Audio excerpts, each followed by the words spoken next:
My guest today is John Greenewald Jr., and he runs the Black Vault. Luis Elizondo described John like this on the Joe Rogan podcast. There's a gentleman out there who runs a site called the Black Vault. His name is John Greenewald. He's probably the world authority on Freedom of Information Act, and he has a wealth of data that is out available to the public that he has received from the government. This is one of those documents. And here's some highlights from today's interview before we get started. People really press on the use of his ability with what it sounds like others to essentially harass a terrorist at Guantanamo Bay.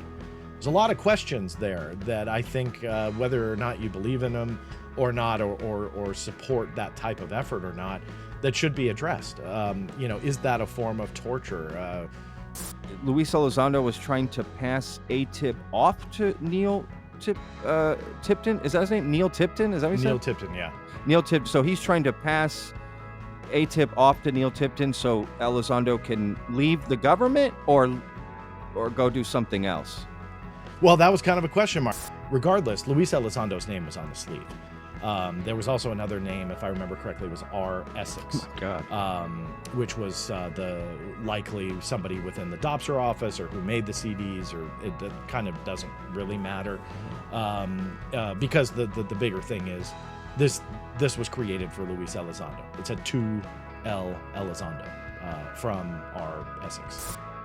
Yeah, look, I love James Fox. He's another one I've known for quite some time. He's incredibly passionate with what he does and what he produces, and I'm always gonna encourage people to watch his material.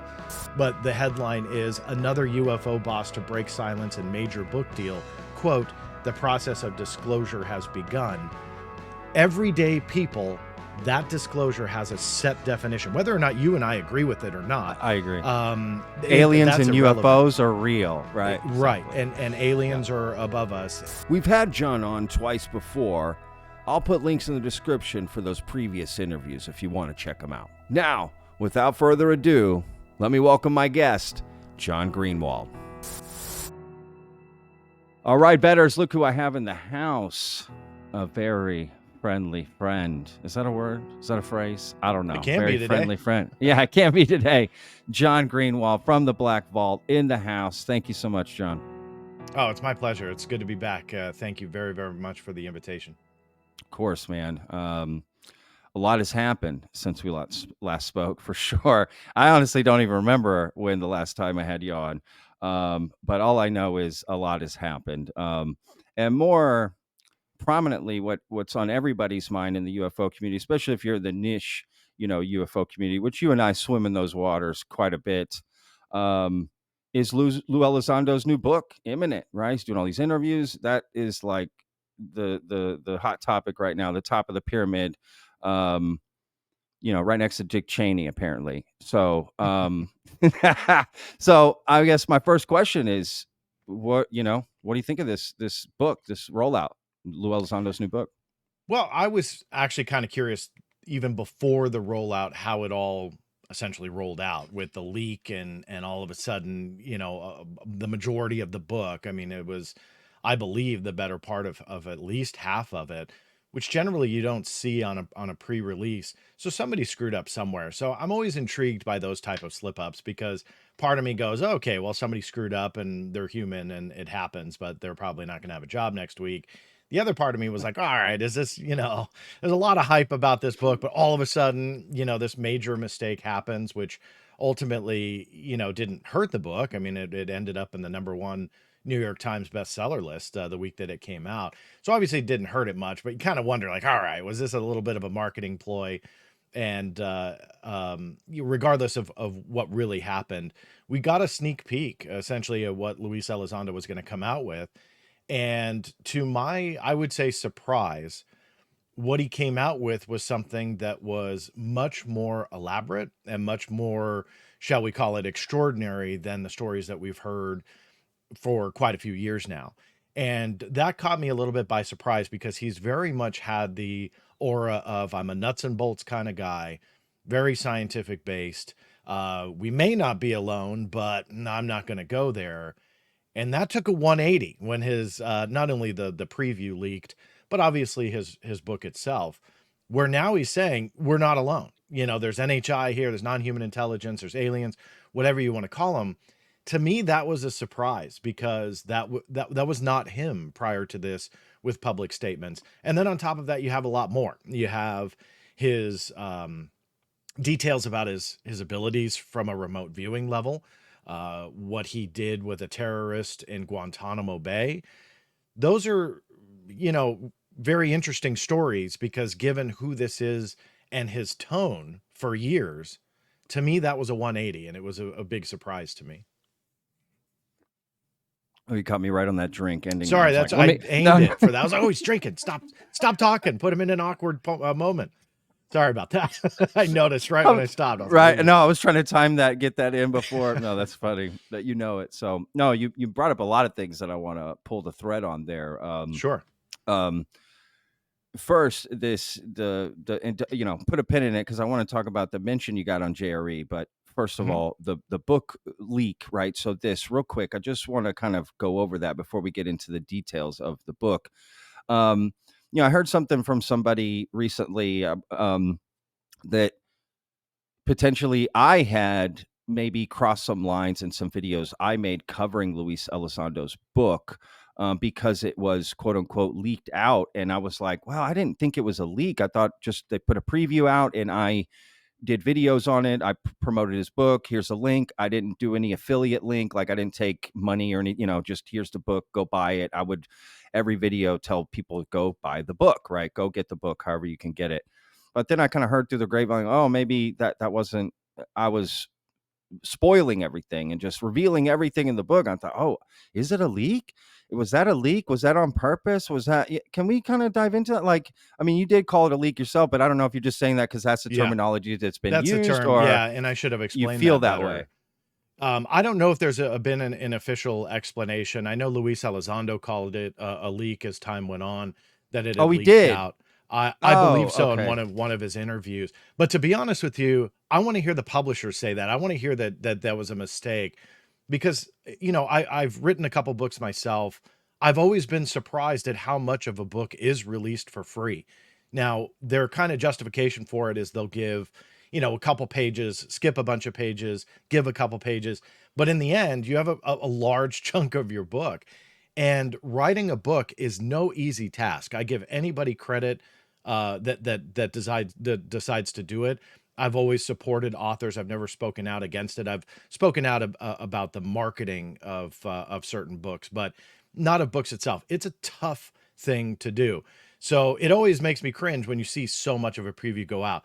So I'll be honest with you. I personally, when it comes down to was this a leak or not, I don't think it was, because in the preview that went online, and I guess mobile users got more of the book than desktop users. So the site that it went out on, for whatever reason, they just had more.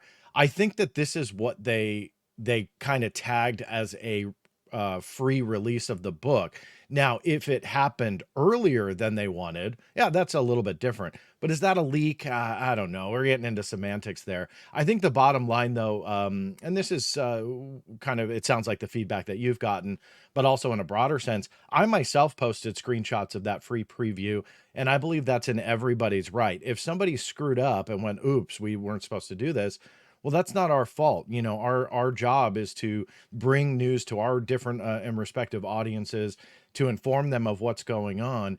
And again, I speak for myself here, and it sounds like you did the same. You're taking, you know, fair use of something that was already out there. You know, if his quote unquote personal address leaked, sure, a little bit of a different story there when you blast that on your channel. But this was something that was a commercial product and sent out as a free preview by the publisher, mistake or not. And I think that it's silly to chastise people who profiled it. And look at I'll say it again, the bottom line and end of the day, he ended up as the #1 bestseller on the New York Times bestseller list. Also, very much not an easy feat to accomplish. So look, kudos to him for accomplishing that.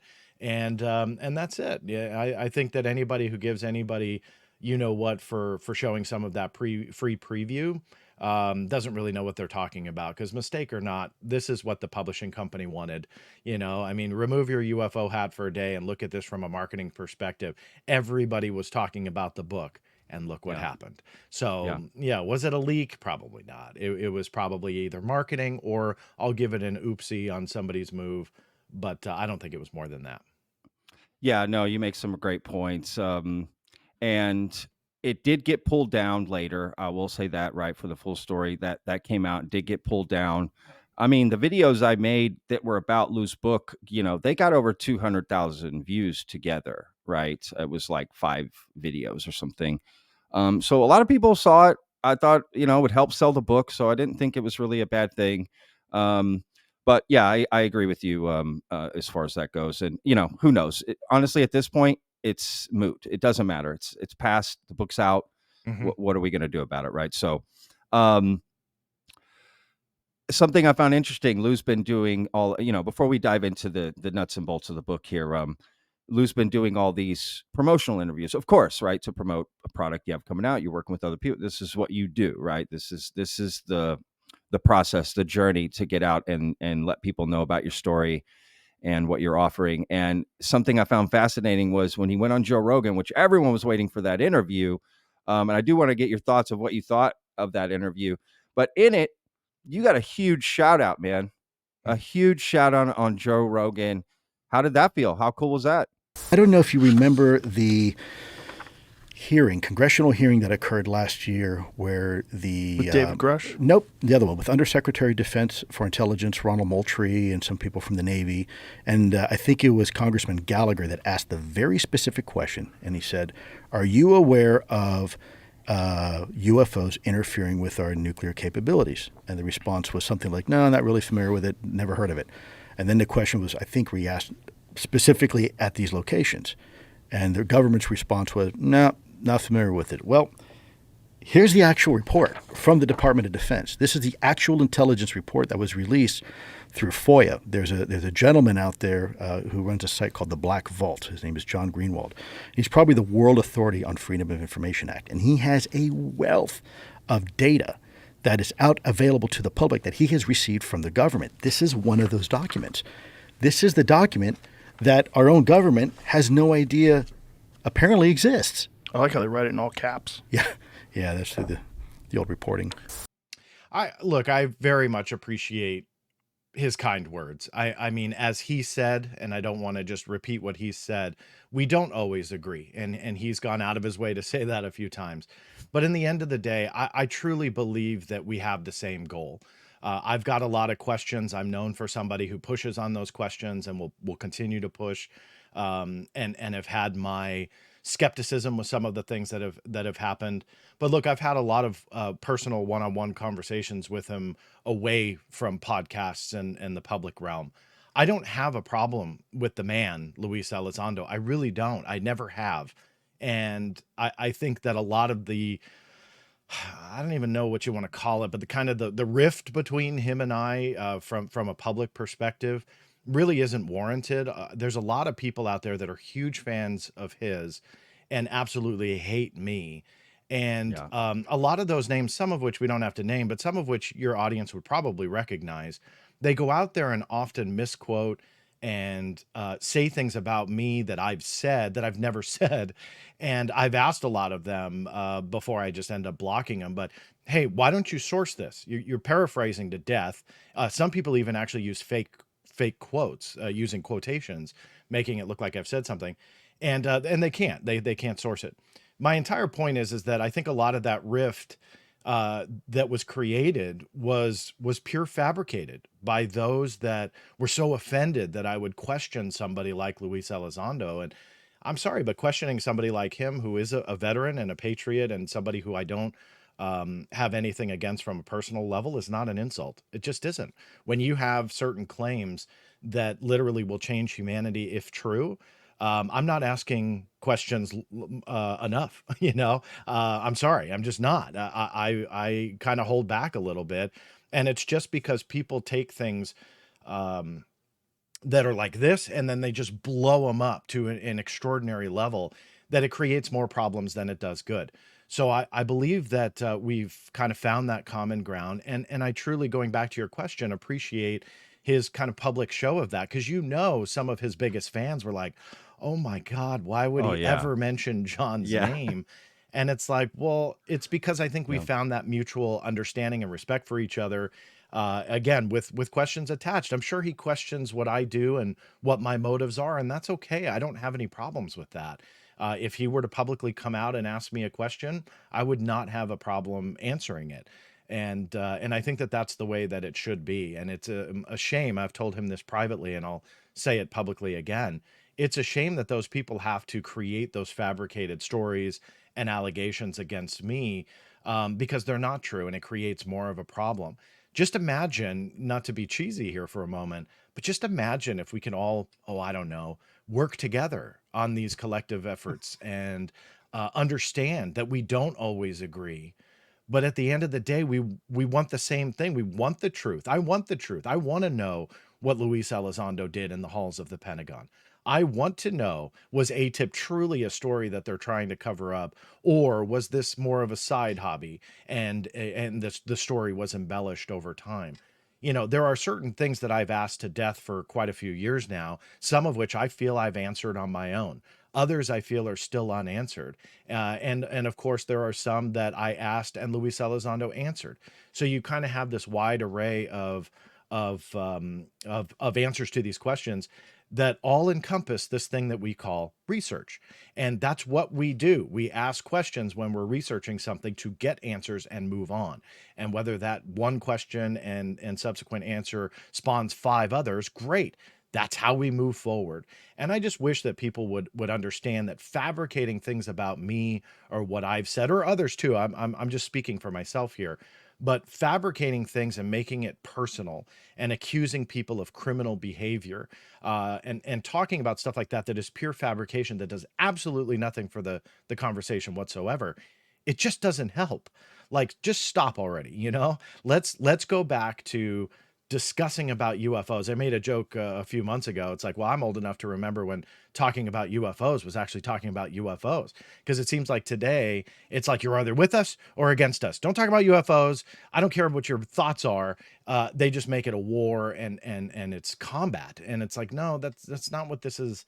That's not what this is about. It should be bigger than that. So I believe that his show of that was very, very cool. I'd like to think that others have noticed me do the same types of compliments, not only to Luis Elizondo, but Christopher Mellon and others who I have had questions posed to for quite some time. But in the same respect, I can see what they do.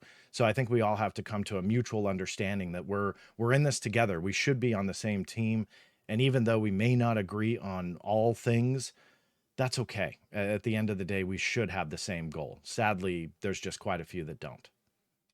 Yeah, man. Well said, John. I gotta admit, well said, man. You're so well spoken about it, and you're genuine. I want people to know this isn't like you're being diplomatic. Like, that's genuinely how you are and how you feel, and you're the same, like, in front of the camera and behind the camera, and that's why I respect you a lot. Thank you. And I get the same, sort of attacks of bringing up questions to Lou and what happens. And I've never spoken to him, and I do want to work that out, because I have no issues with anybody in this community, because I don't know any of them. So I have no opinion one way or the other. I'm just here to report on claims they're making publicly and asking people to invest tax dollars. And again, talking about what could be the greatest discovery in mankind. Mhm. Yeah. Like you said, I don't think we're asking enough questions. I completely agree. I literally agree with everything you just said. And, congrats to you, man, for just sticking it out and doing your thing. And you really do have a lot of support. I know I tell you this every time you come on, like, you do have a lot of support, man. Even if you don't feel it sometimes, I promise you, there are so many people that Sometimes. support. Yeah, I get it. Me Thank you. too. I have my moments too, right? It's up and down sometimes, but you have a lot of support. And for Lou too. I want to support Lou and what he's doing, and anybody is trying to come out and um bring attention to this topic and whatever, allow for an open conversation. And that's it. So I do often wonder that, when people, like, it doesn't get to your head. You're like, why don't these people want to work together? Like, what's going? Then it makes you think, well, because they don't want to work together. Like, that's Yeah. not their goal. Their goal isn't to work together. Otherwise, you would be working together, right? It's pretty simple. So whatever, it is what it is. You know, we It's stick tri- to our it has lanes become and do our tribal. thing. Yeah, it's It's completely become very tribal. tribal, and that's the unfortunate thing. And even today on social media, seeing some of that divide, those people that preach about not having that divide and let's remove the stigma are teaming up literally with people that are the sole root of that divide and that drama. And for me, I ask why. Like, I want to see the good in everybody. I truly do. But when you see things like that, where, in one breath you're saying, hey, we have to treat everybody good. We've got to be better. We've got to remove the stigma. This is a serious conversation, all of which I agree with. And then all of a sudden they join hands with some other idiot who's out there making anybody who's involved in this conversation look bad, and is taking that tribal situation and that divide and turning it cultish. That, to me, there's got to be some kind of conversation there. I want to know, do people truly have the intent to destroy ufology? I want to know that, because that's not somebody you should have at the forefront of this conversation. Do they really mean what they say? Great. Then let's show it. Let's show it by the actions that we take. So there's a part of this conversation that, yes, it sounds great to all work together, but we're not. And I want to know why. I want to know why that some of these people really do have that borderline cultish, if not arguably cultish behavior, of if you are not with us, you are against us. And they create these types of stories and allegations, and even go again to physical threats of violence, allegations of criminal backgrounds and stuff like that. Why? Like, why are we there? Why has this come to that? So I do hope agree. people speak out stronger about it. To Luis Elizondo's credit, he recently did say that on one of the recent podcasts that he did, and he was asked about some of that, and he said he didn't support it. That's what I think we need from a lot of other big names as well. I've been kind of a broken record on it for quite a few years. It needs to stop, and it hasn't. So I'm glad that he's thrown his name in the ring, kind of saying, "Hey, we don't need that," and I hope others do too, because we really don't. No, I agree, and not just saying it publicly, but actually taking the actions behind the scenes, because it Yeah, that's sounds the other great to. part of that. I mean, let's be real. It sounds great to say it, but the actions behind the scenes, I have not seen that change, and that's really the issue for me I'm personally. with you. Most people aren't going to know about that, right? Unless you're involved. So, until I see that happen, I don't know where I'm at with that. But regardless, I have no personal feelings against anyone in particular. But um, you know, I I think a lot of people just, yeah, I do want to get into Lou's book, but this is the last comment I'll make, and I'm gonna ask a Sure. question at the end. I think people just I notice it with me, people just make up something to get you to respond to them, Yeah. right? Because then you got to go in and correct the law, the complete fabricated lie. I've seen it done to me myself. It's just like, holy cow. What?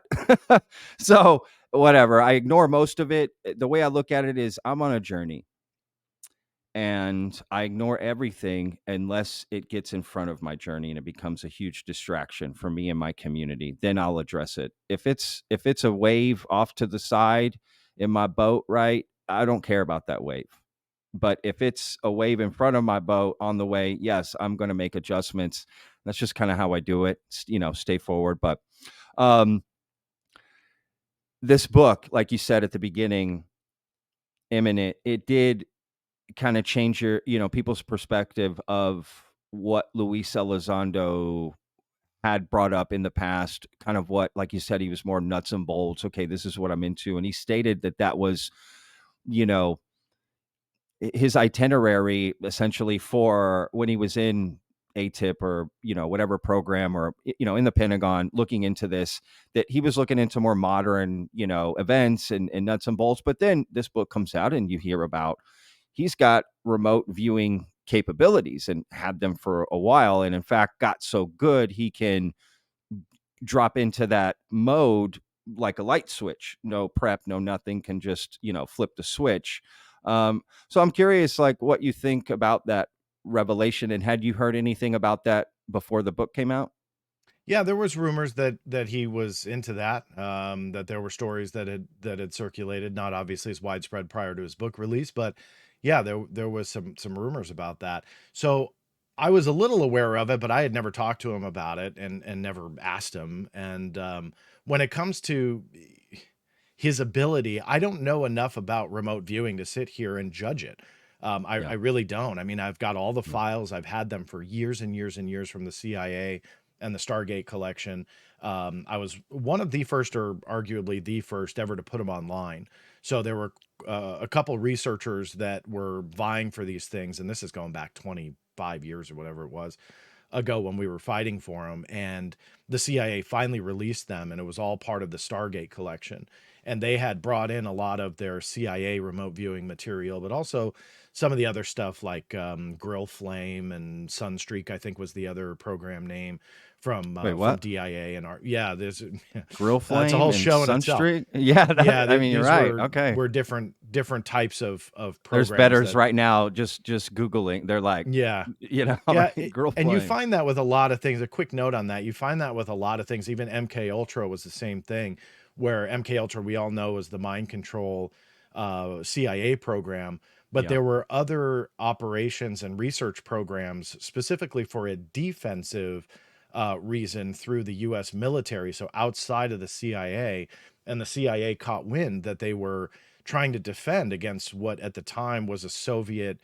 Um, Research endeavor to essentially mind control our intelligence agency agents if they captured them.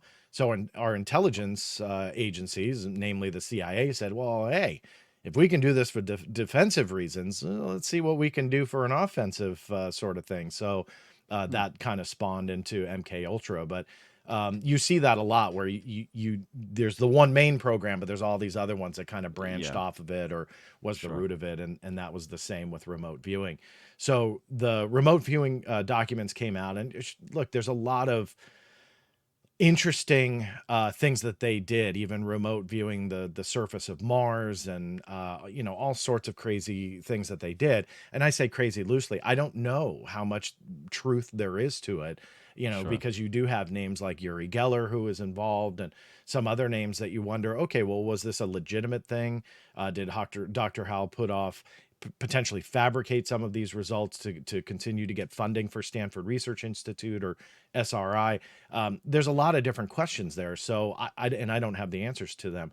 So going then to Luis Elizondo's abilities, he's connected to Dr. Hal Puthoff. So now you've got other questions that come up like, okay, what kind of techniques really have we perfected here, if any? And yeah, I'd love to know. I haven't seen through his interviews, and admittedly, I haven't watched all of them.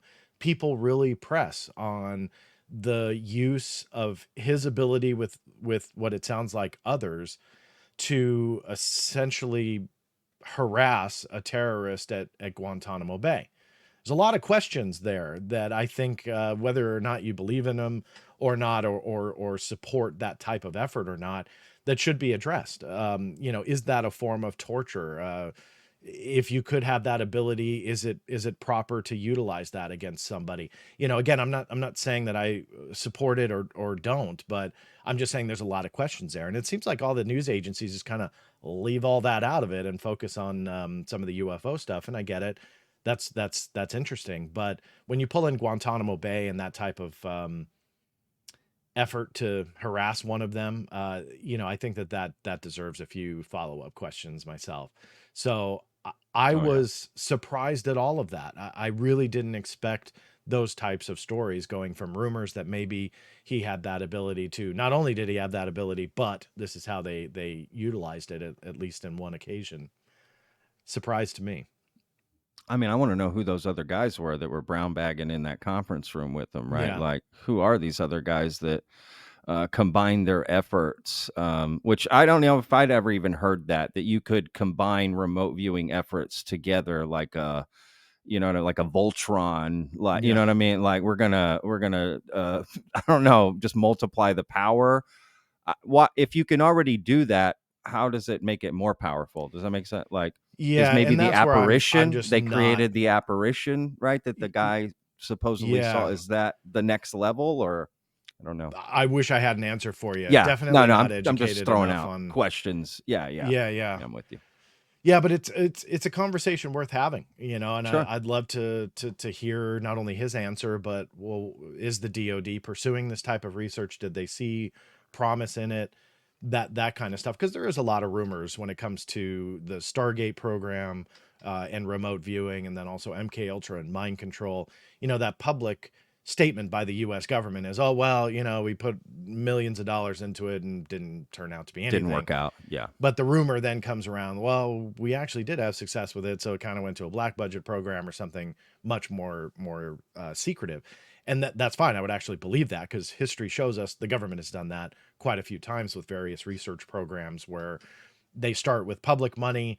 Oh, well, it's being cut because we didn't really achieve anything. But then under wraps, they're still funding it. They're still going towards it. A lot of stealth programs, a senior citizen aircraft, or what people know as the Aurora. That's kind of a rumored example of that, where you did have the public acknowledgement that millions of dollars were going to this program, and then all of a sudden it just drops off the budget. So people believe, well, it probably went to a black budget program.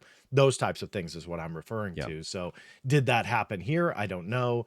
Lot of question marks for me, though. What No, you make some great points. What was the program that Luis Elizondo said in his book? Like, it got shut down before he could get into it, or maybe I'm mistaking that. Wasn't that I haven't. I'll fully admit I have not finished his book, so I'm okay? not sure which. If you're talking about a remote viewing program, I'm not I don't sure think he there. named it in the book, so I didn't know if you knew, during his time in, working for the government, what that program was like. Because clearly not MK Ultra. That was shut Yeah, down. all those were shut down for decades. Yeah. So yeah, I'm not sure what he Hmm, would be referring to, and that's what I sure. mean by a lot of unanswered questions, and that you can't drop something like that where, it's probably not a coincidence if he's got X amount of other people in a cafeteria or wherever he was doing this thing, that all of them have this ability. So was there a program Correct. going on, and that's why they were in the same building together? Is it just a coincidence they all thought they had this ability? I don't know. Yeah. Lot of questions. No, you're right, and it is curious that no one that's interviewed him has asked him that yet. Not one person. Yeah. I think That the would be major my first media, question. I I mean, would if I think had so him on an too. interview, it would be literally my first question about that. Yeah. Especially this media that's glommed onto again, I'm not saying I support it or I'm against it. I'm speaking just generally here. But the torture stories over the decades Sure. and how controversial that whole thing is. So is this considered a torture? I'm saying that a little lightly, but also with half seriousness there. That could be. I mean, if you could get into somebody's mind and psychologically torture them, is that a form of torture? And is that something that our US government is undertaking on an official level? I'd love to know that. So I am a little surprised that they didn't ask, but in the same respect, I'm sure they get a list of like 7 questions from the Yeah. publisher or a Yeah. publicist of some kind for him. And that's what he's well versed on. And that's not to be insulting at all. That's just how these types of interviews work. You have a standard list of questions. I've seen them countless times over. I've produced quite a bit of television. If you go in and do an interview with let's say a big star, they do these press junkets. And the press junkets, they essentially, they give you 5 or 10 minutes to ask the star questions. And generally they'll give you a list of questions that the star is well versed on, so you don't get them, too off guard and make them look stupid. Of course, not all of them go completely scripted, but that's where the preparation comes in. Same is true with authors and stuff like that. So it's Oh, not yeah. out of the ordinary. So these Sure. newscasters that come and say, "Oh, I read your book. I loved it." It's like, no, you didn't. They didn't read Come on. anything. Absolutely. Because if you did, then you would have better questions. So you wouldn't have these very Right. standard, Well, very that's why I standard expected some of these scripted ones. podcast interviews that he did for that to happen. And granted, some of them were really good, and they did ask some good questions. I really did enjoy Vinny Adams' interview, hmm which we kind of alluded to, that Lou had made a statement about the harassment or whatever in hmm that interview, and I thought Vinny asked some good questions. But I do find it curious that that particular aspect didn't get asked more. Maybe Lou just like, you know what, I don't want to get into all that. And I can respect that too, to be honest with you, to some extent. Um, but it's also, I can understand the other side, which is, well, of course we would all as an audience have questions about that and want to know more, especially if you're involved in remote viewing and it's someone you look up to. You're like, oh, I want to know more what he does, because remote viewing has gone far from just government secret programs. I mean, there's an entire public audience that partakes in remote viewing every day, gives courses, they have videos online, they promote it. Just your average everyday Joe, tries it out. So I think people would have a lot of questions about it. I mean, I do myself. I've never tried it. I don't know anything about it, like yourself, just from what people have told me and whatnot. But I do find it as a very fascinating claim, that this remote viewing, astral projection, and now this apparition creation, if you combine enough people, potentially is, I mean, of course I'm fascinated by Yeah. by that. No offense. I just, right, like, it's what the hell's going on here, and what other moments is that happening? Like you said, it just leads this whole line of questioning. What other parts of Lou's book did you find fascinating? I know you didn't read the whole thing or whatever, but were there anything else that, I don't know, stuck out to you that you The you names. thought? So he did name some names. There was one that I went and I was What probably the names? Like only what? What do you one. mean names? Like Names, people? like actual names of people, yeah, that he's talking about other people. For someone like me, look, books are fascinating. I think they're great for reference purposes, and they tell a story. But for me, I try and build off of them, especially with somebody like Luis Elizondo's book. I mean, I purchased it when it went on Amazon for pre-sale. I've had that order in for a couple months. Yeah, Not me only too. because I support authors, so I'm not going to pirate his book, but on top of that, I knew that there was going to be information in there that were outside of his interviews that he had done. Part of me questions that. It's like, okay, well, what's changed? And apparently he did a Dobser review for his book, and I think the idea is that he's able to talk about more, and that's fine. But I am intrigued by that new information. What exactly is that? And one particular individual that was named in his book, anybody can go to the index and see it, is a gentleman by the name of Neill Tipton. And I've been intrigued by Tipton for years now, because we know that Neill Tipton was named in Luis Elizondo's Inspector General complaint. But for the life of me, I can't really figure out what Tipton did to get Luis Elizondo to submit this complaint against him. I believe that there's more to this story, some of which I brought out in a recent article where we had seen these emails before. It was an exchange between Luis Elizondo and Neill Tipton, where he was passing the reins of ATIP to this guy by the name of Neill Tipton. Essentially, he was either it wasn't his direct boss, Luis Elizondo's direct boss, but definitely a superior in the Department of Defense. And so you see these exchanges via email, and I was able to bring out some of them through FOIA. Again, some of them Luis Elizondo had put out there. I know one of them was quote unquote leaked by an anonymous source to Popular Mechanics. I'll let you fill in the blank on who that anonymous source likely was. But fast forwarding, when the Inspector General complaint came out and was published by the New York Post, Luis Elizondo had put some of these emails in there. And again, it was this passing of the reins of ATIP. One email in particular said ATIP to Neill Tipton. So the question mark is, if the DoD says ATIP was only a nickname for OSAP, and that was canceled in 2010, arguably 2012, and Luis Elizondo had no assigned responsibilities on it, then why is it that he is creating this email to Neill Tipton passing the reins of this alleged program? That's a big question for someone like me, that goes to essentially support Luis Elizondo. It's like, well, if he's telling the truth, then why does this exist? Is he just making this all up? Well, in one of those emails, he had drafted a memo from the Deputy Secretary of Defense. And the Deputy Secretary of Defense, as far as I can see, never issued this letter, but it was written by Luis Elizondo as a draft, submitted to Neill Tipton for approval.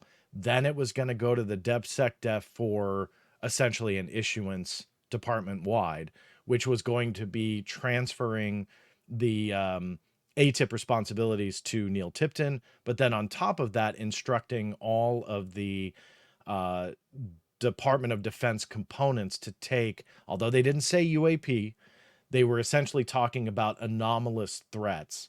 So things that were definitely unidentified. I think they used the word unidentified, anomalous, and transferring it over to what was Neill Tipton's office.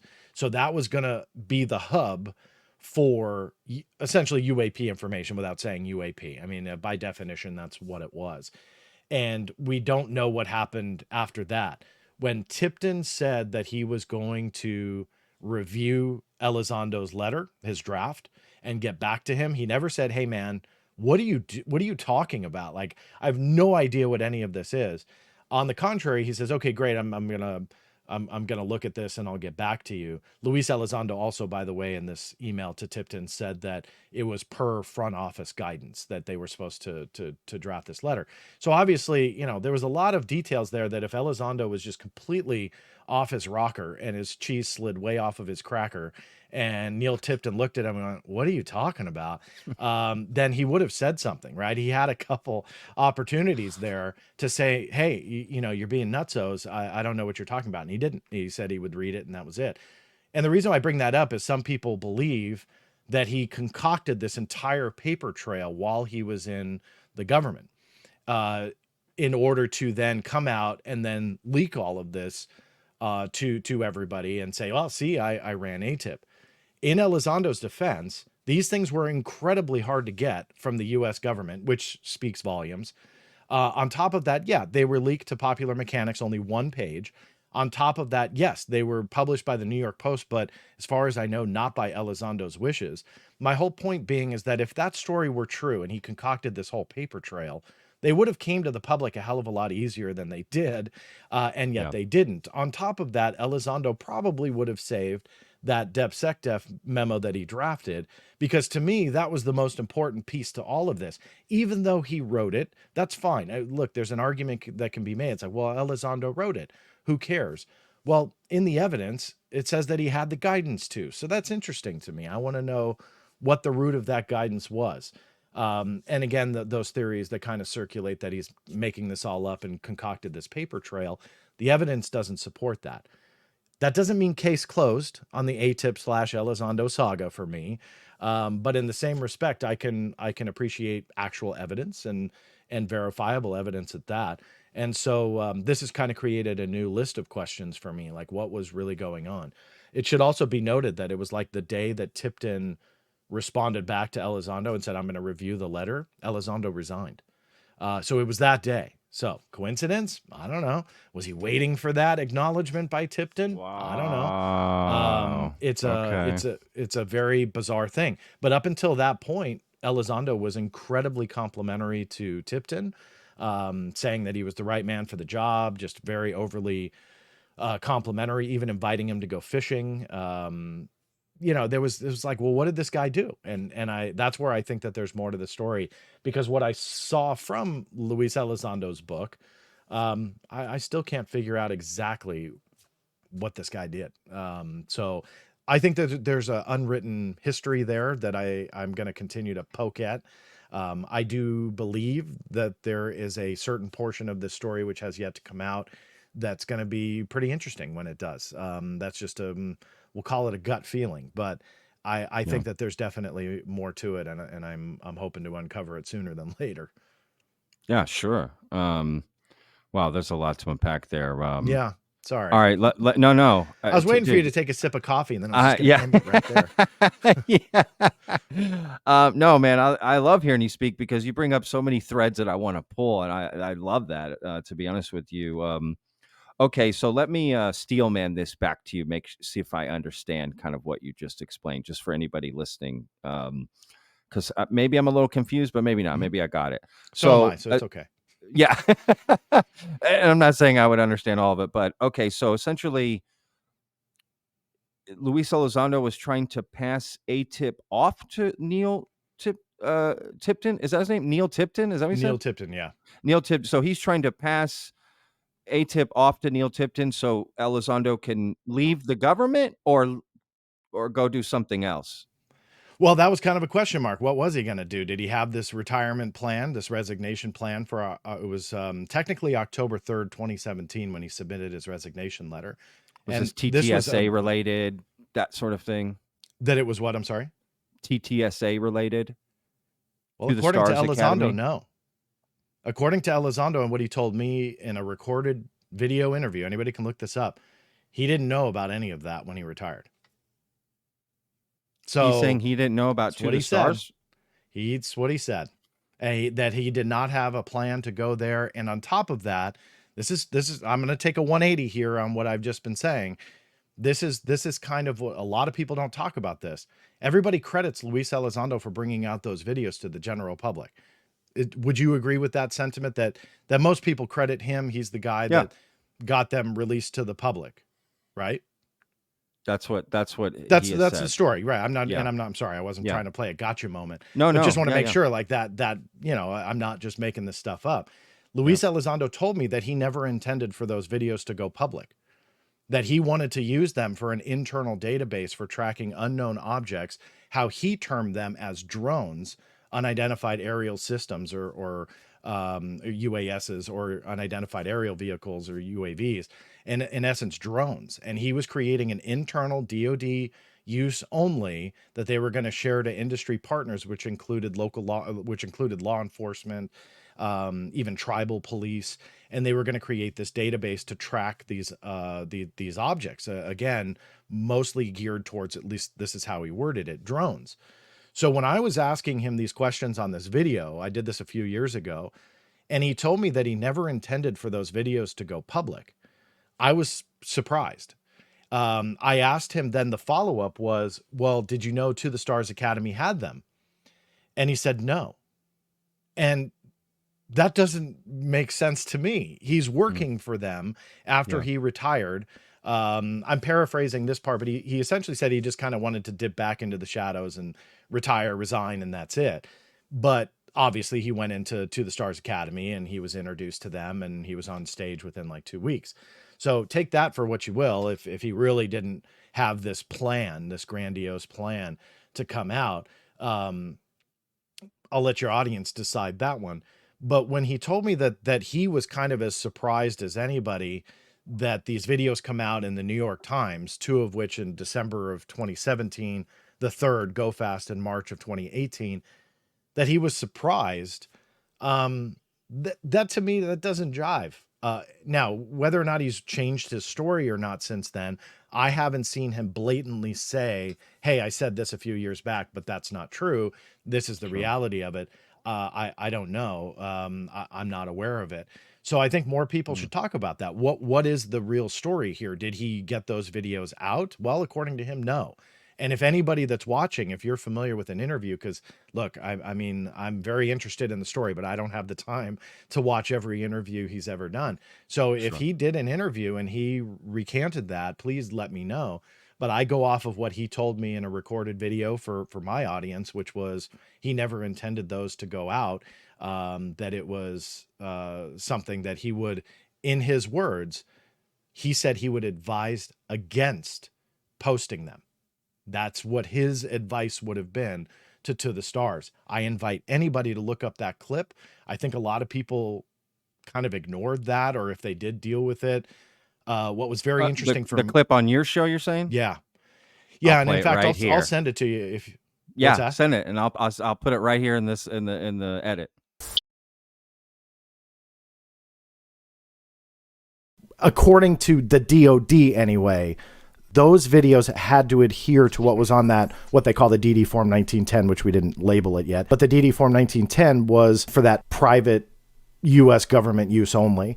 And when Christopher Mellon had come out recently, he had said that he supplied those videos to the New York Times.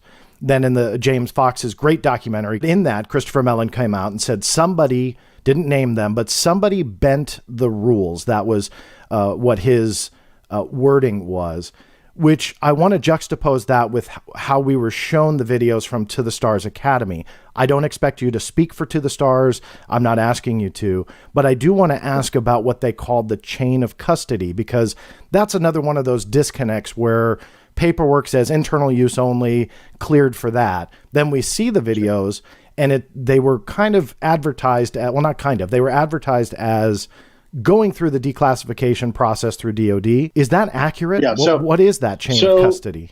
I can't speak for Chris Mellon, and quite frankly, I've never asked Chris. I don't want to know.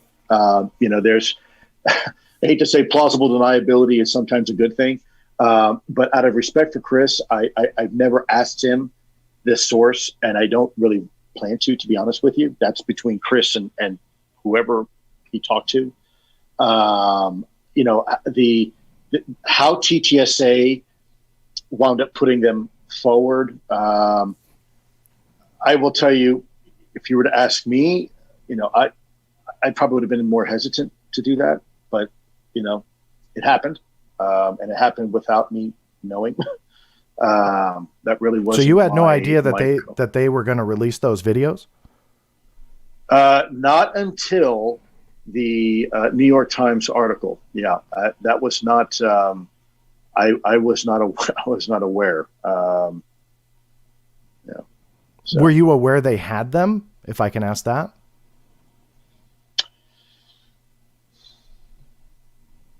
No, actually. Let me think.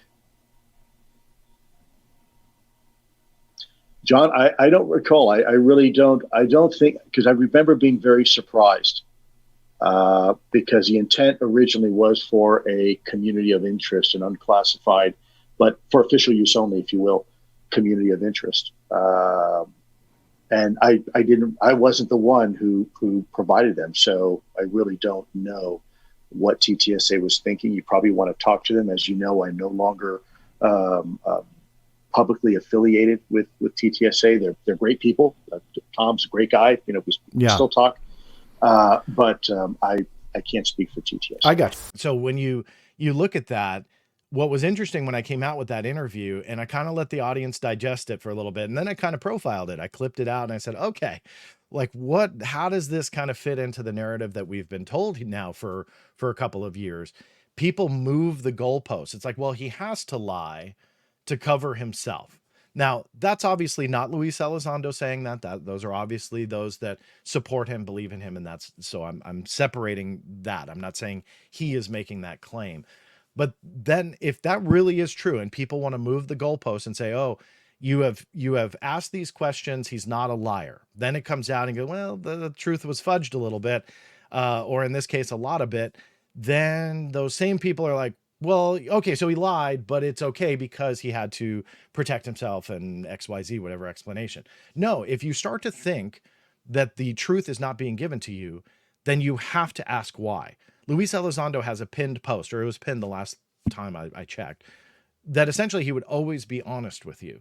Like he went out of his way. Anybody that goes out of their way that's saying that they always are going to be honest with you always makes me question, are you always being honest with me? Why do you have to tell me that? Like, what's up with that? Not to sound paranoid, but there should be no reason to say that. I operate off of, look, if you tell me, or you say it in an interview, you're not lying. Right. That's going to be my assumption, but I'll challenge it.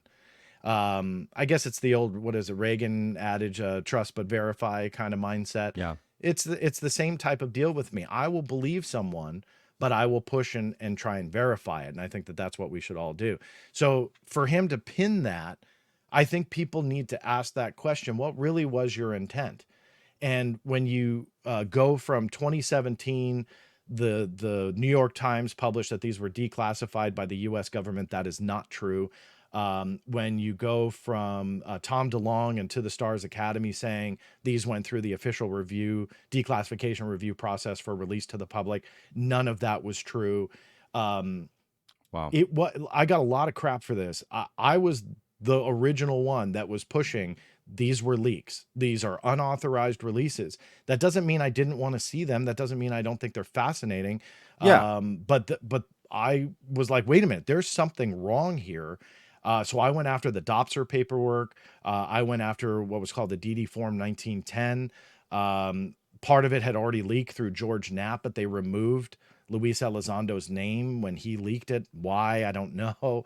So there was all these weird things. So when I got all of the email chain leading up to that release, let me rephrase that, not release, but the approval for Luis Elizondo to use it for this internal database. That was kind of a big deal because you saw Luis Elizondo's wording. He described the FLIR, the gimbal, and GOFAST as balloons and drones. So why would you do that? That didn't make sense. Now I know the explanation is, well, they couldn't talk about UAP. Well, Dopser's cleared at a top secret level. They can hear whatever. So that none of that makes sense. So these are all things that have kind of built up for years that still remain unanswered. And at the end of the day, we have all these different variations of stories, many of which aren't true. And I'll close the thought with this. Chris Mellon, after quite a few years, and it was in one of James Fox's documentaries, I believe, where he essentially said that these rules were bent in order for these videos to come out. Well, all right. So now we're taking a complete turn from what we have been told by the New York Times, by Politico, by TTSA, by Luis Elizondo, by everybody. And rules were bent to get these things out. And he says, I even have pictures of the wrapper that they came in. I knew this was breaking news for the front page of the New York Times. Former Deputy Assistant Secretary of Defense for Intelligence, Christopher Mellon, managed to obtain the tapes from the Pentagon and chose the New York Times to break the story. I received the videos, the now famous videos in the Pentagon parking lot from a Defense Department official. I still have the originals in the packaging. This is a case where somebody bent the rules a little bit, and they did so for the larger good, and we're absolutely all better off because of it. Now, anybody who follows any of this, you may remember what was kind of labeled as the Chris Mellon leak. And the Chris Mellon leak was that there were a batch of files that were found public. They were not hacked. There were accusations of hacking. They were not, that were in an open directory on a web server. Anybody who runs their own web servers knows it's kind of like your computer. You have a root drive and a bunch of folders. And if you don't properly hide them, you can access them. It's not rocket science or hacking. And in there were some ATIP slides and documents, like interviews of the Nimitz witness and witnesses, or the details of that. But we'll call them wrapper, because I think that's how Chris Mellon identified them. But essentially they were the CD or DVD sleeves that the DOD would put these things in. Now there were 4 of them. I've never seen this addressed, but there were 3 videos. I believe the 4th was the paperwork, but that's just a guess on my end. Oh, that's interesting. So they kind of separate it because the paperwork can actually have a different classification than the videos. So it is possible that they just burn them all on different DVDs or CDs to ensure that the classification, which was unclassified across the board, but they were all properly identified. Regardless, Luis Elizondo's name was on the sleeve. There was also another name, if I remember correctly, it was R. Essex. Oh my God. Which was the likely somebody within the Dopser office, or who made the CDs, or it kind of doesn't really matter. Because the bigger thing is this was created for Luis Elizondo. It said to L. Elizondo from R. Essex. And anybody can look at this, and it circulated the internet for quite some time. So why did I bring all of this up? Because the bottom line is if Luis Elizondo did not have any intention for any of these to get out in the open, then somebody stole these from his desk in the Pentagon and leaked them out. That's it. That's like, there's no other explanation here for somebody to get these things. If Luis Elizondo submitted the paperwork and the approval was given to him for a internal DOD database, I can't think of any other logical scenario other than these were leaked out and we're not getting the truth. So why not? Wow. After all this time, why are we not getting the truth? And it goes to those people that are moving the goalpost. If you are told a story in one breath that is not true, why are you going to bank that the second breath is nothing but the truth?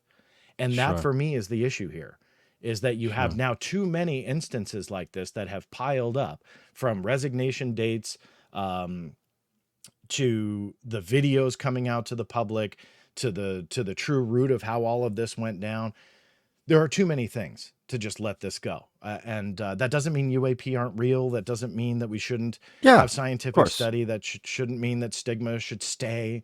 right? Like we can walk and chew gum here, that we can have that vision, but also go, what really is going on? Because there is too much that creates these types of red flags for me. Well, I mean, I got a lot to say here, but this is a big scope, and people are allowed to concentrate on whatever they want. Anyone trying to say, no, you shouldn't be talking about or thinking about that. You should only think about this or talk about that. I can think about whatever I want. I can on Monday look at UFO videos and on Tuesday wonder where the FLIR video came from. Like, what the hell are we talking about? That's like saying I only have to eat hamburgers every day. So I definitely don't agree with that, and I'm with you, and I'm happy all the work you're doing. Okay, so these are the questions oh my gosh, so much, John. Oh my gosh, my brain's exploding. Okay, one, I remember hearing Nick Pope told me in the first interview I did on Vetted before I even launched the channel that those videos were actually on the internet before on YouTube somehow, potentially. FLIR was. Well, that's interesting, FLIR, right? That's kind of interesting. Yeah, that was how on did a that German happen? web server. Right? Like, how does that happen? Right? How does that get connected? I also heard on a random podcast, because I love Steve-O, I'm a big Jackass fan, so I would watch Steve-O's podcast, and Tom DeLonge's on there one day. I'm like, this will be interesting. Well, Tom DeLonge in that interview, he takes credit for the videos coming out. He takes credit for all of it coming out, the article, New York Times, right, the videos. And I remember on the news, they would always show those videos, the GIMBAL, GOFAST, and FLIR, with the To the Stars Academy logo, right? Yeah. Like it was theirs, the same way Jeremy Corbell will sort of watermark his when he puts it out. So I don't know. Plus, I was going to bring up what you said about Chris Mellon, because I remember that too. I remember him saying, well, we did this XYZ and that's why these videos came out. Did those sleeves that the disc came in, one, it's interesting that they're on individual CDs, but I guess that's how it has to work to separate them. And let me stress, that's a little bit of a guess on my end. Sure. I just I've never had anybody come out and say, no, those weren't the videos. But my guess was that they were burned on separate CDs, and then the fourth each may have been the individual one. paperwork. Yeah. Sure. For a while, I thought there was going to be a fourth video published by To the Stars, but that never happened.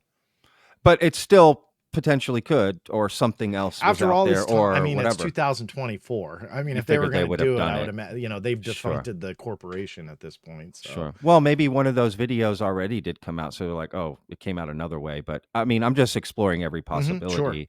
Sure. Did it have any dates on those sleeves or anything of when that was dated, to where like Luis Elizondo, when he requested that from the office and the guy sent it to him? Off the top of my head, I mean, I could. No, just I didn't know. If no. I only meant. No, if you knew I don't off the top think of your head. on the actual sleeves. No, I don't recall dates. Anything on? Oh, that's interesting. No, like when did that? But by happen, the emails, you can deduce when it came, because the DOPSR approval on the DD form 1910, I believe, was August or September.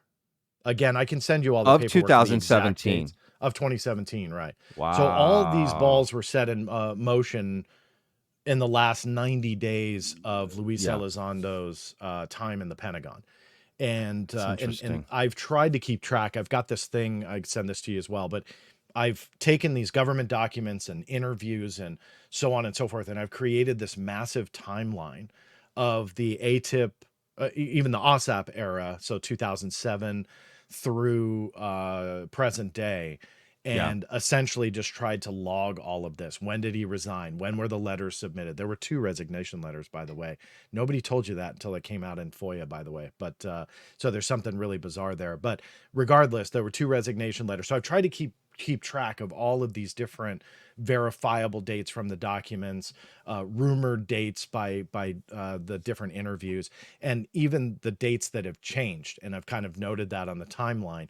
I said 2007 in OSAP. It didn't start until late 2008, but you have people like Luis Elizondo stating that these things started in 2007. That's problematic, because Bigelow didn't even bid on the project yet, and they said it wasn't a sweetheart deal. So there's a lot of that's a show in itself, by the way.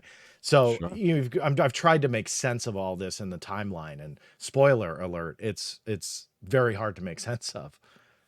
Yeah, no, it is. It's so confusing, because it's like the source of information to help, shed light on some of this darkness here is really hard to deal with, which you are probably most famously known for dealing with, right? Like foying. I don't know if that's an adjective I can use, but getting the documents right.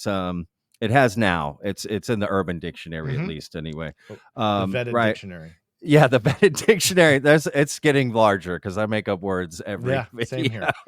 My favorite is foyable. Yeah, foyable. That's what I throw out there sometimes. Love I go, that. I don't know if that's real or Foyable. not. This seems foyable. Yeah. I love it. No, I agree. And look, and we could go down this path forever on this. But I do want to change a little bit here. But the last question I'll ask you is, somebody watching this might say to you, John, why does any of this matter? Who cares? The videos are out. Luis Elizondo's out. He's telling these stories. Does it really matter all these little intricate details of ATIP and OSAP and when the videos came out and who leaked them out? Who cares? We have the videos. We can study them. What would you say to that? Yeah, it's a great question, because I ask myself too sometimes, like, God, is it all worth it? Absolutely. I can't think of any other alternative to the reality that facts matter. And that's what I have aimed for now decades. This is going well beyond, Luis Elizondo's story. And that's what I will aim for decades from now. I don't accept half truths. I just don't. It's not good enough for me. I don't like moving the goalpost when you're talking about claims that can change humanity. I say that a lot, but it's true. These claims, if true, alter the course of humanity as we know it and changes our place in the cosmos. Sounds grand, but that's what these claims are. And so I think, with that said, you have to nitpick every single point, because if you nitpick the truth, what changes? Absolutely nothing. Nothing. There's nothing I can do to hurt Luis Elizondo or Chris Mellon or David Grush or whomever. It doesn't fill in the blank. There's nothing I or anybody can do to hurt somebody who is telling the truth. That's it. And there are so many that don't realize that or don't want to realize that. And it's like, John's questioning him. Oh God, he's the devil. They call to arms and his cheese fell off his cracker. It's ridiculous. Nothing I can do. Now, if you nitpick somebody who's giving you a half truth and you start finding these threads to pull on, that should be problematic to all of us when the root of what they're saying changes humanity and changes and alters our place in the cosmos. It just does. You can't just be okay with half truths. And I think that some people are. For me, it's intriguing. I want to know, why is it some stuff is verifiable, that's truly fascinating, and then other stuff that's just clearly not? Is that by design? Is that part of the cover-up? Is somebody just lying, or is there embellishment going on? Wish I had the answer to that. And after all these years, specific to what we've been talking about here for the last hour or so, I don't know. I have no idea what the right answer is. I can say comfortably we don't have the truth. I can say comfortably, without a doubt in my mind, we are not being told the absolute truth by not only the U.S. government, but those who used to work for the U.S. government. Both sides are not telling us the truth. I am 100% certain of that. I have no problems saying that with certainty. There is enough evidence on both sides to prove that. I want to know why. That's something that we don't have an answer to. That's something that I think many people don't want the answer to. I don't know why. They want congressional funding, and they want certain UFO organizations to get millions of dollars to be the forefront of UFO research. And that's fine if that's what their aim and goal is. No, I want to know the whole truth. And that's why all of these details matter. That's why nitpicking matters, because not only is it an important topic, but on top of that, it really goes to the root of something potentially sinister going on, potentially harmful to our society, to our discourse about this. What is it that they are truly trying to accomplish here? And by they, I mean everybody that's come out and has proven beyond any shadow of a doubt they won't give you the full truth. And I want to know why. Well said. So man. that's why it matters.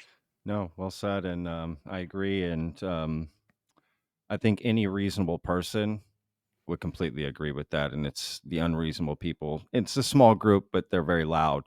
That doesn't, and I don't trust anyone who's like questioning you for asking questions like, what? But regardless, yeah, well said, man. Look, these kind of in the same line of things here, right? We've got these two UAP hearings, right? Potentially UFO, UAP, whatever term anybody wants to use, coming out. Let's see, Arrow with Senator Kirsten Gillibrand, and they've got a new head. Then we've, new announcement from Rear Admiral Tim Gallaudet, or former Rear Admiral Tim Gallaudet, who's going to be testifying in November, potentially this UAP hearing run by Nancy Mace.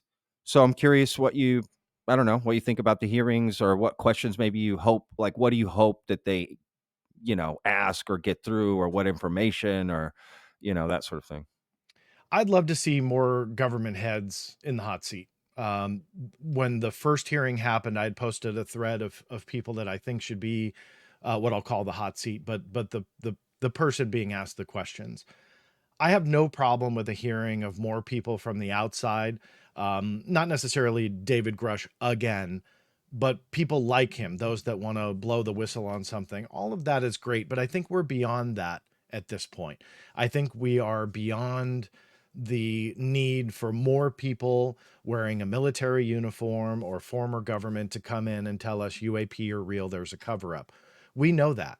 I am very comfortable saying it myself through evidence I've seen. I think we've heard enough now in congressional testimony to know that there is a root there that needs more pulling and tugging on when it comes to the thread that they have kind of exposed. So let's pull and tug on it a little bit and get some of the agency heads in there. Not just, I know Dr. John Kozlowski is the new Aero director, but not just him. I want to hear from the intelligence agencies, those that through FOIA, I know some people hate FOIA and think it doesn't produce anything, but through FOIA, it has proven that some of these agencies, like the CIA, like the DIA, like the NSA, have all had a history in between the closure of Project Blue Book, the admitted to UFO investigation, all the way through the alleged UFO program, if you want to call it that, OSAP, and then ATIP, and then through the acknowledged ones like Arrow, AOI, MSG, UAPTF, LMNOP, whatever other acronyms you want to throw in there. But you have this history there of a highly classified era involving UAP or UFOs, again, whatever you want to call them, that the agency does not want to acknowledge. I may have even brought it up on your last show that you had me on, but where the CIA has had UFO material of some kind post Project Blue Book that was marched into the office of one of the scientists at the CIA, and you can tell by these declassified documents that there were people within that intelligence agency alone that were watching UFO developments because they were still interested in it. Why would that be if after 22 years and over 12,000 cases, the U.S. military, being the home of their investigation on behalf of the U.S. government, if they determined that all of it was not a threat to national security and all explainable, and those that weren't explainable just lacked the evidence to explain it, but they felt confident that they could. If all of that was true, why would the CIA stay in tune with the topic? Why would the DIA have heavily blacked out, top secret, literally top secret, top to bottom documents through the 70s, through the 80s, through the 90s, and even into the 2000s on the topic? Why is that? Why does the NSA have all of these intercepted communications from around the world on UFOs? All this is provable. Why is it that the DIA and the NSA, and in many cases the CIA, why have they lost a lot of their UFO and UAP related documents that just happen to be highly classified, post Project Blue Book, and in between in an era that the government doesn't want to acknowledge? Yet all of a sudden, poof, they're gone, they're destroyed, or oops, we lost them. Each one of those agencies I can prove have done just that. Why is that? So Wow. I would love to see those agencies in that hot seat answering the questions from people who care enough to ask them. That's not all the senators and congressmen and women out there, but I'm hoping that there's enough of them to really get in and ask those questions that need to be asked, because the agencies have gotten away too long with lying about the topic and covering it up. And fast forward to today, where you have these whistleblowers that come out and they've got all these grandiose stories, which is fine. They could very well be true. But obviously, we're not getting anywhere with that. We're not getting anywhere with these investigations if they're going on or whatever. And if there is truth to David Grush and the ICIG or whomever is dragging their feet, or there's rumors about a law enforcement investigation, which I do not believe, but if others are true, if others are accurate and they want to keep spouting that off, we're not getting anywhere with that. So put the agency heads in the hot seat and start asking them the questions under oath and see what happens. I think that's the only way we're going to get somewhere. If we have another hearing with some, and I don't want to shun this or chastise it because it is important, but if we just have another hearing of some pilots or some former government people, even if it's Luis Elizondo, which sure is great, we need to have the agency heads and hold the government accountable. It's time, right? Everything is taking too long if things are even happening at all. So put it on camera, put them under oath, put them in front of those committees, and ask those questions. That's what I'd love to see.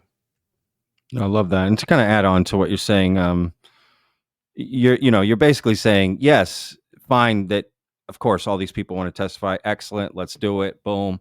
But on top of that, let's get XYZ, right? So I just want to make that clear for anybody watching or listening who's like, no, John's saying he doesn't want the other people to test. It's not what he's saying. He's saying we can walk and chew gum at It'll the be same twisted, time here. I guarantee it. Yeah. Oh, they're going to accuse us of hating on Luis, even though we haven't disparaged the man one time, said anything negative, right? It's again, I don't even worry about it. But no, man, you make some great points, and I like that. I like hearing what people would do in that position, right? When you hear people like, oh, what are we doing? Well, what would you do? What would you do right now? And you gave a great answer. I hadn't thought about that, and that's why I asked you. Let's say, John, this isn't on my notes here, but I'm gonna pivot just because we're in this moment and I like it. Let's say you're in charge of disclosure, right? You work for the government. You're heading up this secretive UFO program. You know all the truths. It just comes to you. You're Dick says Cheney. I'm not, Patrick. Yeah. You know that rumor's gonna fly too. Sorry, I didn't mean to derail your probably serious question there. Oh, bro, that was funny. Someone's clipping that. It's probably gonna be me. No, that was funny, man. No, that was funny. Yeah, let's say yeah. Okay, you're at the top of this thought experiment. How would you what would be your plan for disclosure? Well, I'm, in that plan, or in that scenario, I should say, the hypothetical is a tough one for me because I'm not in the mindset that any of this should be classified in the first place. So I don't believe it should be a slow rollout or anything like that. My argument has been for a very long time that this isn't popular in some circles, but I understand secrecy and I understand the need for it on some levels. When it comes to UAP and UFO cases and technology that is not Russian, not Chinese, not Iranian, not whatever, I don't believe that type of information should be classified across the board. So I think that you need to change the secrecy before you even get close to disclosure. I don't believe in a slow rollout or anything like that. I know there's a lot of people that believe that we're there. There's no indication for me that that's there. There's more of an indication of heavier secrecy, of higher classification for everything, and a bigger cover-up. That's not popular to say either, but all evidence points to that. It doesn't matter what Dopser has approved for a book, manuscript, a TV script, or an op-ed. That doesn't mean anything. If it did, we would not see the secrecy that we are seeing. And that also kind of creates a lot of questions for me, because if they are telling the truth, and again, I'm not speaking about one specific person, but the list of people: David Grush has gone through Dopser, Luis Elizondo has gone through Dopser, Jay Stratton is likely going through Dopser or has gone through Dopser. When you put all of them on a list and you take all of those claims, and Dopser reviews that material and says, okay, that there's no classified information in here. If that is true, and what they are saying is true, then you would not have the secrecy on the other end of you would not have the secrecy on the other end of this, like when it comes to FOIA and them denying everything across the board. You would not have the amount of secrecy that you do with Arrow, where they say, hey, we're trying to be transparent with everybody. And out of the probably well over 1,000 cases now that they've logged, have only released case files for like 4. And that's not an exaggeration. Like if you go to their website, I think it's like 4. So you wouldn't have this level of secrecy if this stuff had a loosening to it, if there was some kind of plan behind the scenes. So I know I veered away from your question, but for me, I'm a bad one to ask, because I believe there should be transparency. I agree with secrecy behind the technology that captured it, but I also believe, because I'm living in this century, that you can blur certain information and remove metadata from videos to take what should be classified out very, very quickly. And the easy explanation for that and proof of that is the footage that was released of the Russian jet that sprayed fuel over one of our MQ-9 Reaper drones. Highly classified platform. The imagery systems that captured it are heavily classified. And yet we had those videos out in the general public like that. Why? Because the government wanted them to be. So there's something about UAP and UFO stuff that they want to hide. So the idea that there's any type of plan behind the scenes to roll this out, slowly or otherwise, I think is a dream. I don't see it at all. And quite the opposite. Wow. Even though we are talking about this more, and Congress is talking about it, and you have some senators and congressmen that are into it, which is all awesome, you have more secrecy now than you did 7 years ago. Why? I can comfortably say that. And I'm guessing you may want to talk about it, but the UAP Disclosure Act, if passed in the original way that they wrote it, will not change it. Look, if disclosure happens when this thing passes, I will stand corrected and love every moment of it. I will not have a problem, and I hope they clip this, I will not have a problem admitting that I am wrong if I am wrong on this. But it will not change that secrecy. It just won't. We will get a mess of a National Archives website with a bunch of stuff thrown at it, which we're already seeing. So if anybody has seen it, it's a mess. But that's how the National Archives has always been. I have friends over there. They're great people. But when it comes to organization, it's kind of a mess. We'll get that, but this will not trump the secrecy. And that's what people think it's going to magically do. And I'm sorry, there's just no evidence of that. So going back to your question, how would I do it different? They'd never put me in that position to begin with. Yeah, no, for sure. But, you do want it to come out. Yeah, you don't believe in a slow drip out. Yeah, I understand. I totally get what you're saying. I've heard some interesting arguments about why just one day flipping the switch and, breaking that new reality on people instantly, globally, could have some effect. I'd be willing to hear out some different arguments on that myself, particularly. But no, as far as just in general, should that secrecy exist, I'm with you, of course, right? That's an interesting point I had never heard before, which is you don't see any signs of any sort of thing happening behind the scenes that would make you believe. So, yeah, that's interesting. And also this new legislation that you brought in, which I do want to get to that. That is one of my notes. So great. Let's go there. You made a great point that, is kind of interesting. So let me ask you this question, right? So you're kind of saying, all right, for you, this legislation being passed isn't really going to move the needle on secrecy or anything. In fact, you think it could have the opposite effect and create just more secrecy, more muddied waters. Then what, maybe it's two-parter, like what do the people that are pushing for this UAP legislation, what do they know that is different that would make them think otherwise? Or what are they not seeing that you're seeing? Does that make sense? Like, what is, you know? Well, I don't want this to come off the wrong way or an insulting, and it likely might, and I'll apologize in advance, but they may not know any better.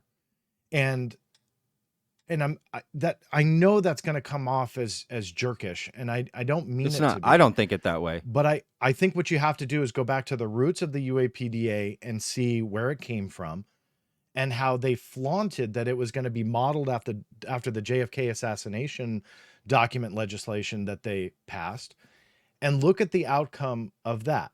And the outcome was you had a US president that said that he wanted to turn Washington upside down, drain the swamp. We all know Trump's statements on this. He did not care at all for how he was viewed by the Washington elite.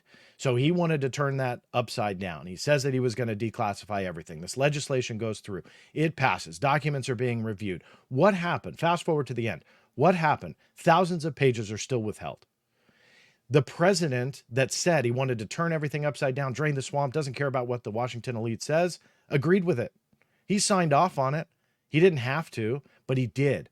So there's something there that they want to cover up, that the legislation did not, pardon the pun, trump. It just didn't trump it at all. So that secrecy remains. Now, shift back to UAP, UFO stuff. You have a heavy classification on this across the board. And everybody should be in agreement on that, debunker alike, that there is a top secret level to a lot of aspects to this. Some argue it's because of the technology. I think that's BS. But regardless, nobody can argue the secrecy behind this.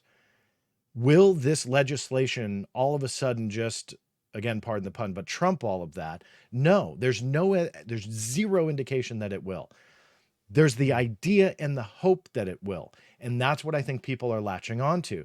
So then when I come out and say, look, this isn't going to pass as is for a couple different reasons, but regardless, even if it does, it's not going to declassify anything.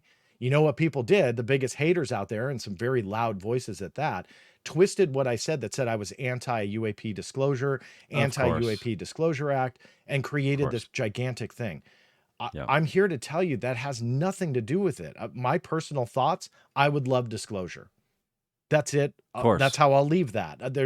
I wouldn't fight that at all, because that would open up a Freedom of Information Act requester's dream. Because they're not just going to just release everything and go, okay, here's millions of pages. We've been hiding this for 75 plus years. No, that's not going to happen. So they would release, an ounce of it. But there would be so much more to discover. So the fact that people think that if that happened, you wouldn't need a FOIA requester, you wouldn't need anybody to go after, because the government would just all of a sudden be spewing puppies and rainbows and truth all of a sudden. That's just, I'm sorry, that's just not gonna happen.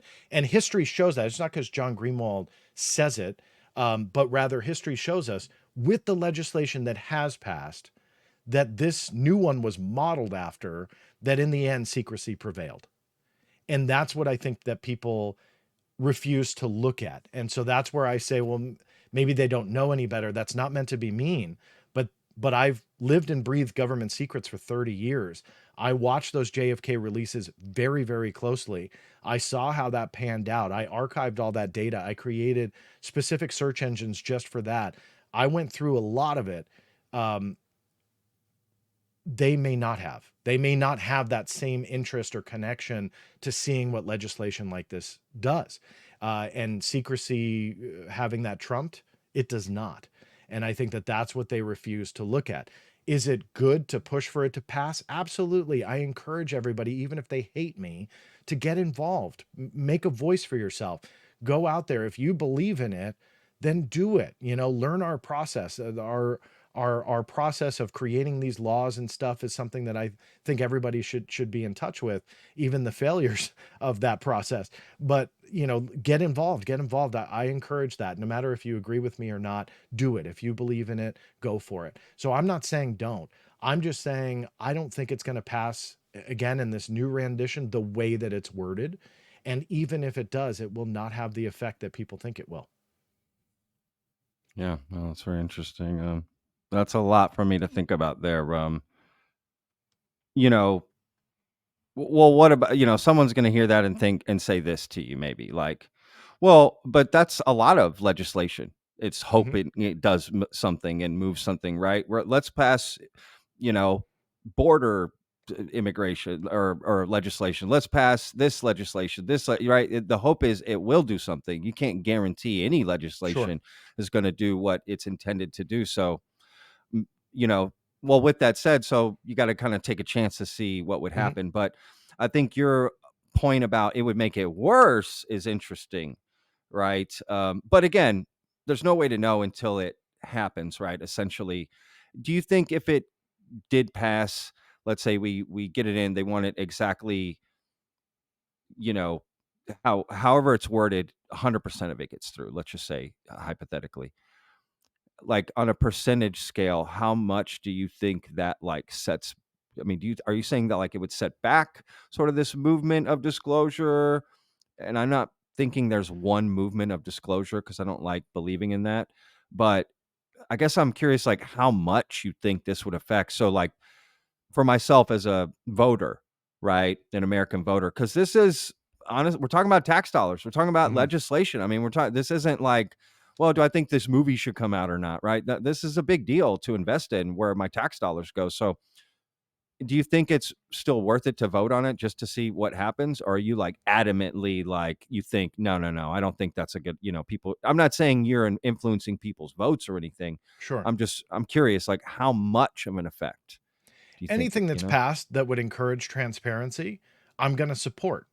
Yeah. But there's another interesting aspect to this that I think a lot of people don't want to deal with, and that's the eminent domain clause that a lot of people, just want to dismiss, or they say that it's not going to do what we want.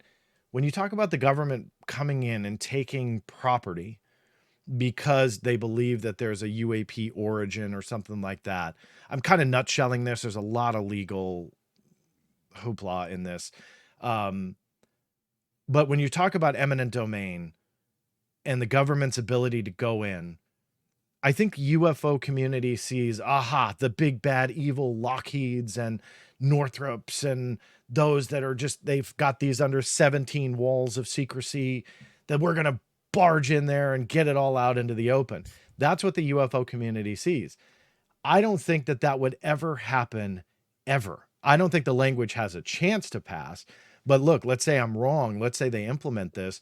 I don't think something like that would happen at all. I think there's so many factors in there that you would still never see anything. Or if there is this massive cover up, which I believe that there is, it's a yet another tactic for them to say, well, we passed this legislation. We asked Lockheed, we looked in, we did an inspection. There's absolutely nothing there. I'm saying Lockheed broadly, fill in the blank. That's a good point. So that could actually be used That's against a good point. this conversation to Yeah. where then they're saying, well, we did it. We gave you guys a chance.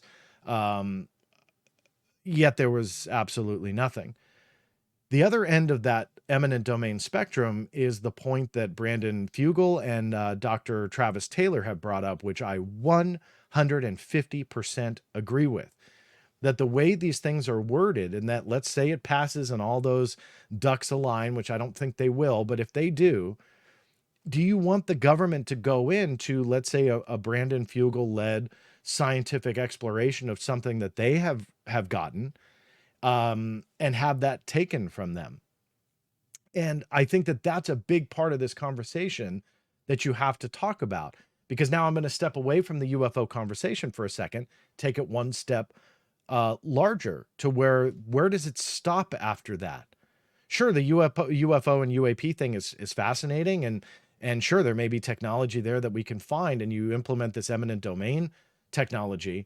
Where then does that eminent domain stop outside of the UFO and UAP conversation? What then stops them from saying, well, look, we passed this, so we can go into the private sector and start stealing stuff back for government use? And then there's like this secret little cabal of people that determines whether or not the general public can find out about it. Nobody's really thinking about how that can backfire. But regardless, go good beyond point. the UFO UAP thing. Where does it stop? Then you're going to have legislation for eminent domain on other types of scientific research endeavors that may best serve us to keep it in the private sector. And now all of a sudden you're just kind of giving the government all this power, like, oh yeah, go in there, go ahead and take it. Wait, are you thinking about the repercussions of this? So they see, again, that Lockheed Martin holding that UFO piece, and this legislation is going to allow us to go in there and demand answers. No. And that's where, I'm not speaking for them, but I've heard Dr. Taylor talk about this even in the last week or so, where he says, you know, that this is bad. And I agree. I don't support the government's ability to go in and start taking things, even though a sliver of that ability, there's that hope, that glimmer of a hope that we would then find out on The a truth, Lockheed yeah. Martin Sure. We might get a chamber. UFO, John. Yeah, Okay. exactly. Right. It goes bigger than that. It really does. So I'm in that mindset that you have to see the repercussions of things like this. And again, I'm using Brandon and Dr. Taylor as a perfect example where it can backfire. And then I go back to that little secret cabal of people that are nominated to, you know, review all of this stuff. Are they going to side with transparency over secrecy? Well, we can hope so. Whether or not they actually do, that's up in We the would air. know. Yeah, We would that's know. an interesting point. I hadn't thought about that angle. We would literally be voting in the secret group we claim exists as holding back disclosure. We would literally be creating another group that would be in Yeah. between the truth and the public again, you know, which is Quite interesting. literally gatekeepers. Quite literally Mhm. gatekeepers. Yeah, I honestly hadn't thought about it like that, which is interesting. No, I had Brandon Fugel or Fugel. I could be pronouncing that wrong, and I apologize if I did. I had him on the show. I may have said it wrong to his face. I always forget which one it is. So Brandon, I apologize. I mean, Yeah, don't no take disrespect, right? Yeah, either could of be us, wrong. right? Brandon was on my show, and he because I had Danny Sheehan on the show. He responded to sort of this eminent domain and all of that. He brought it up, and then Brandon, I had him on the show pretty soon after, and he responded to Danny Sheehan's comments. Just interviewed Brandon Fugel. I asked him about the eminent domain, right, and what he thought about it again, and of course, you know, Still thinks the so same yeah, I'm thing. just curious. Yeah, he does. But look, I got to admit, he makes some good points, but I also told him you made some good points the last time I talked to you about it. So I can see both sides. I can see your side, what you're saying. I see what he's saying too. What we are trying to present to the public transparently could be undermined or could be completely hijacked by some sweeping, ignorant, eminent domain legislation that hasn't been properly thought through, that hasn't been properly vetted. I do have a concern with that. I also think that it's a bit laughable that everyone thinks that congressional hearings and FOIA requests and any number of calls for disclosure are going to result in any such disclosure. I don't know. I have. Where are you at with that? Are you still in the same Well, place? Or? it's kind of, it's, you know, I view their position as rather silly, actually. You know, that like they don't seem to be aware of the fact that the Fifth Amendment of the United States Constitution, at the very origins of our entire government, have explicitly granted authority for eminent domain to the United States government. I mean, that, you know, So it's already there, you're saying. this protest that they don't have the right to exercise eminent domain over this particular area is revelatory, I think, of the fact that they know they've got UFO technology that they don't want to provide back to the government.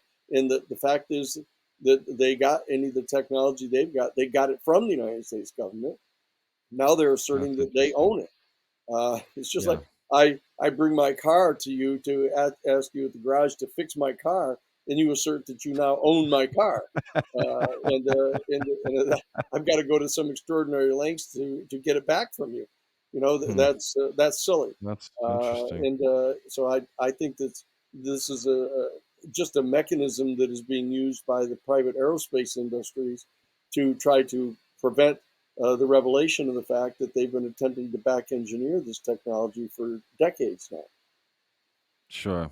No, I hear it. I mean, I think maybe from Brandon Fugel's perspective, it's his ranch. And so he's thinking, well, I'm not connected to an airspaced company. It's just what's on my ranch. If I find something, can the government come and, scoop it up? He's not finding anything. There's no UFOs under the ground at his ranch. This is just silly.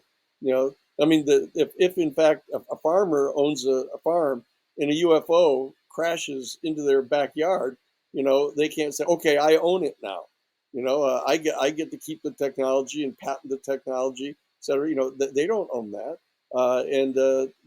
If they are That's going to interesting. assert that they own it for some peculiar reason, the United States government, under the Fifth Amendment of the Constitution, has the authority to exercise eminent domain over that.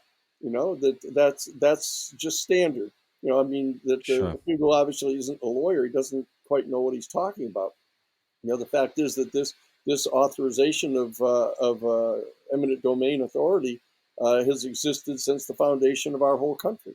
All the statute does is So, it well, then why specifically put it in why put it in this new statute then if well, it's already more there? importantly, why object to it being in there? Well, all right, That's fair enough. that's I mean, that's fair fair enough enough. because they just Yeah, wanted to make it clear. They wanted to make it clear that this assertion that's being made on the part of the aerospace space industry that somehow they own it yeah. is it just had to be countered. The people who are drafting this legislation, which we're involved in, know perfectly well what they're asserting, and so that we have gone forward to actually state on the record clearly that the power of eminent domain pertains to this particular information and these materials. This is not trade secrets on the part of the Yeah. aerospace industry. And I've had this conversation behind the scenes, right? This has been open. But what do you say to someone who says, well, the government already has the ability, this sort of eminent domain clause, right? Like, how do you think we built the railroads, right? Like, Mhm. we clearly have a way that if the government wants something, they can get it already. So why does this legislation change anything? Like, why be fearful of something we kind of already have, right? Doesn't the government have the ability now to go into Skinwalker and take something if they wanted, if they saw something there, Well, when you regardless of get this into eminent legislation? domain cases and land and stuff like that, for me, that's a little bit different because you have a very public show of that process. I mean, it's not every day that the government's going in and swiping a ranch or swiping whatever to build a parking lot. That it just doesn't work that way. So because it becomes very public, because it becomes something that everybody has some watchful eyes on. When you're talking about something that has a top secret classification on it, even to a government contractor in the private sector, that is not going to be broadcast live on CNN. You're not going to see them breaching the vaults of Lockheed and Northrop. I keep saying Lockheed, but I'm not trying to, point fingers at them, but just, those government contractors, you're not going to see that. It's going to be kept under strict lock and key all the way to that review process on whether or not we're able to see it.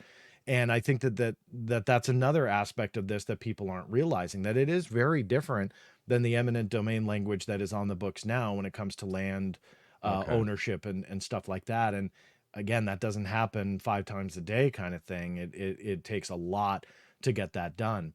But when you're dealing with stuff that is classified and or something that in the eyes of the government could be potentially classified. So let's say Lockheed and they just consider it their own property and classification doesn't play a role. The government may come in and consider it classified because of their own internal rules and practices and so on.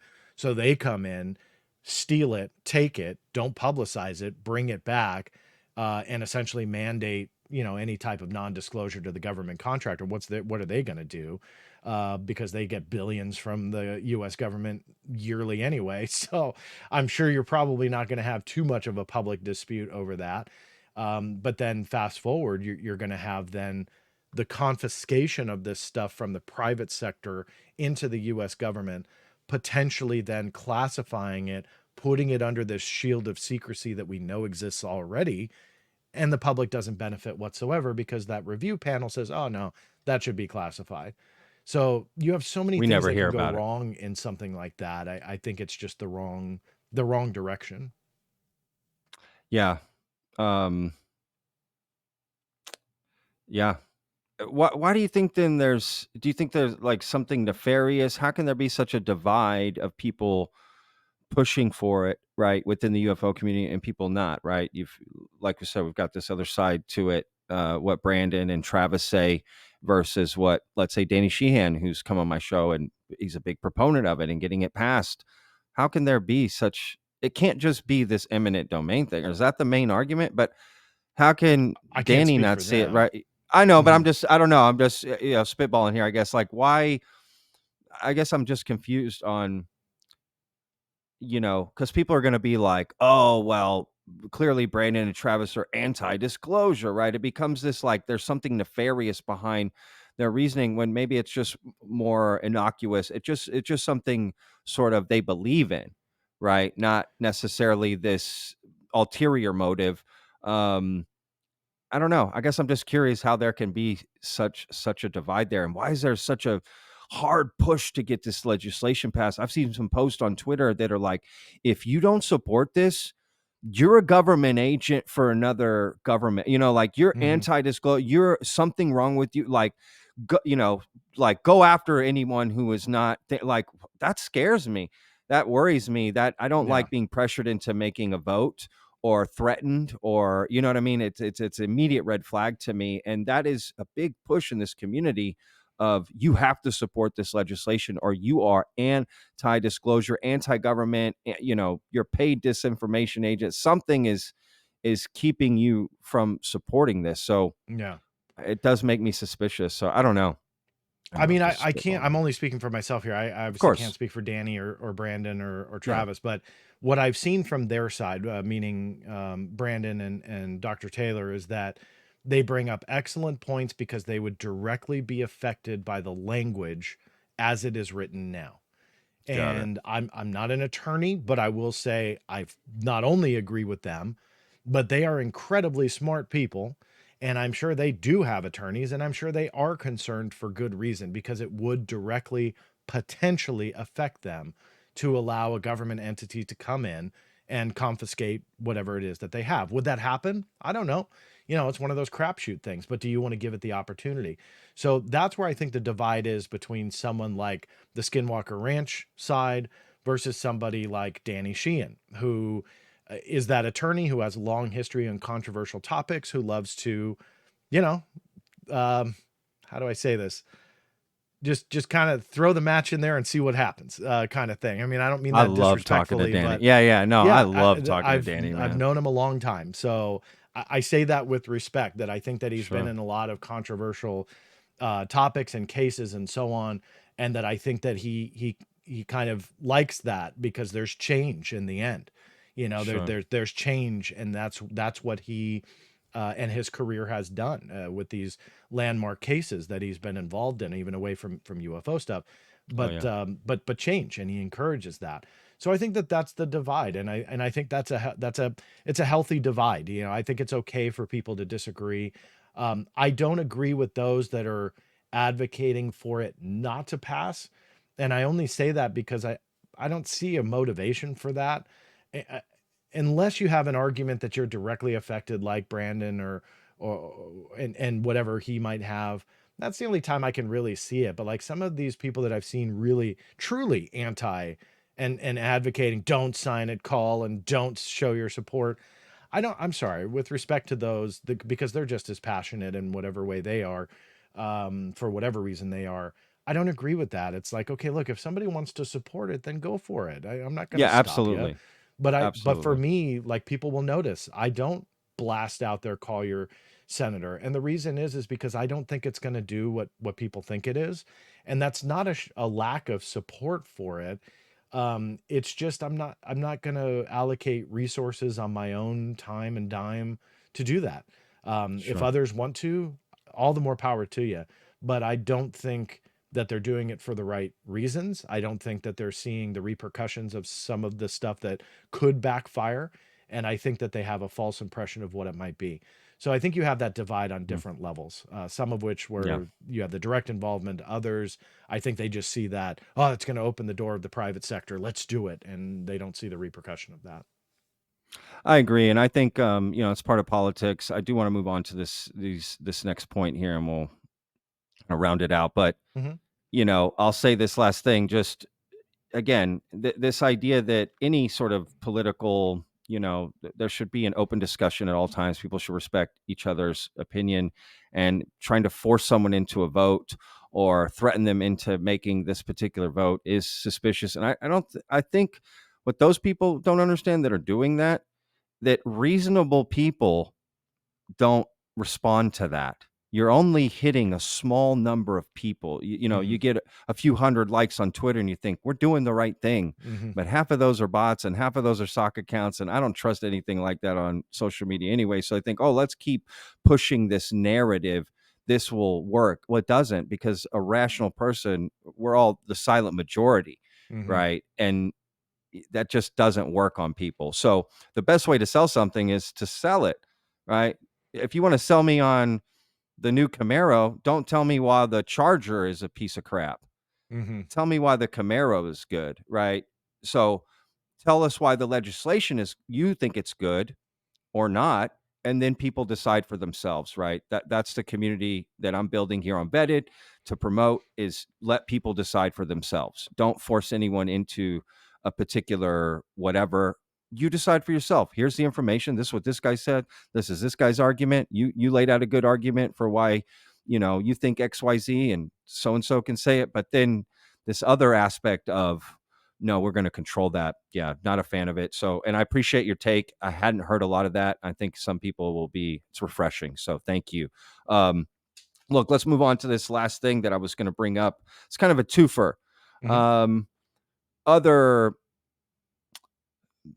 I guess, I don't know, maybe public disclosure, and you'll get what I mean. We've got a documentary coming out from James Fox.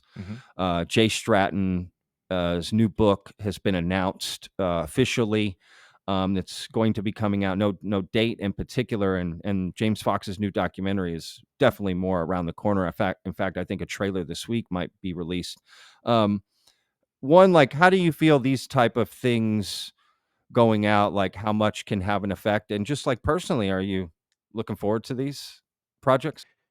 Yeah, look, I love James Fox. He's another one I've known for quite some time. He's incredibly passionate with what he does, and what he produces. And I'm always, I'm always gonna encourage people to watch his material.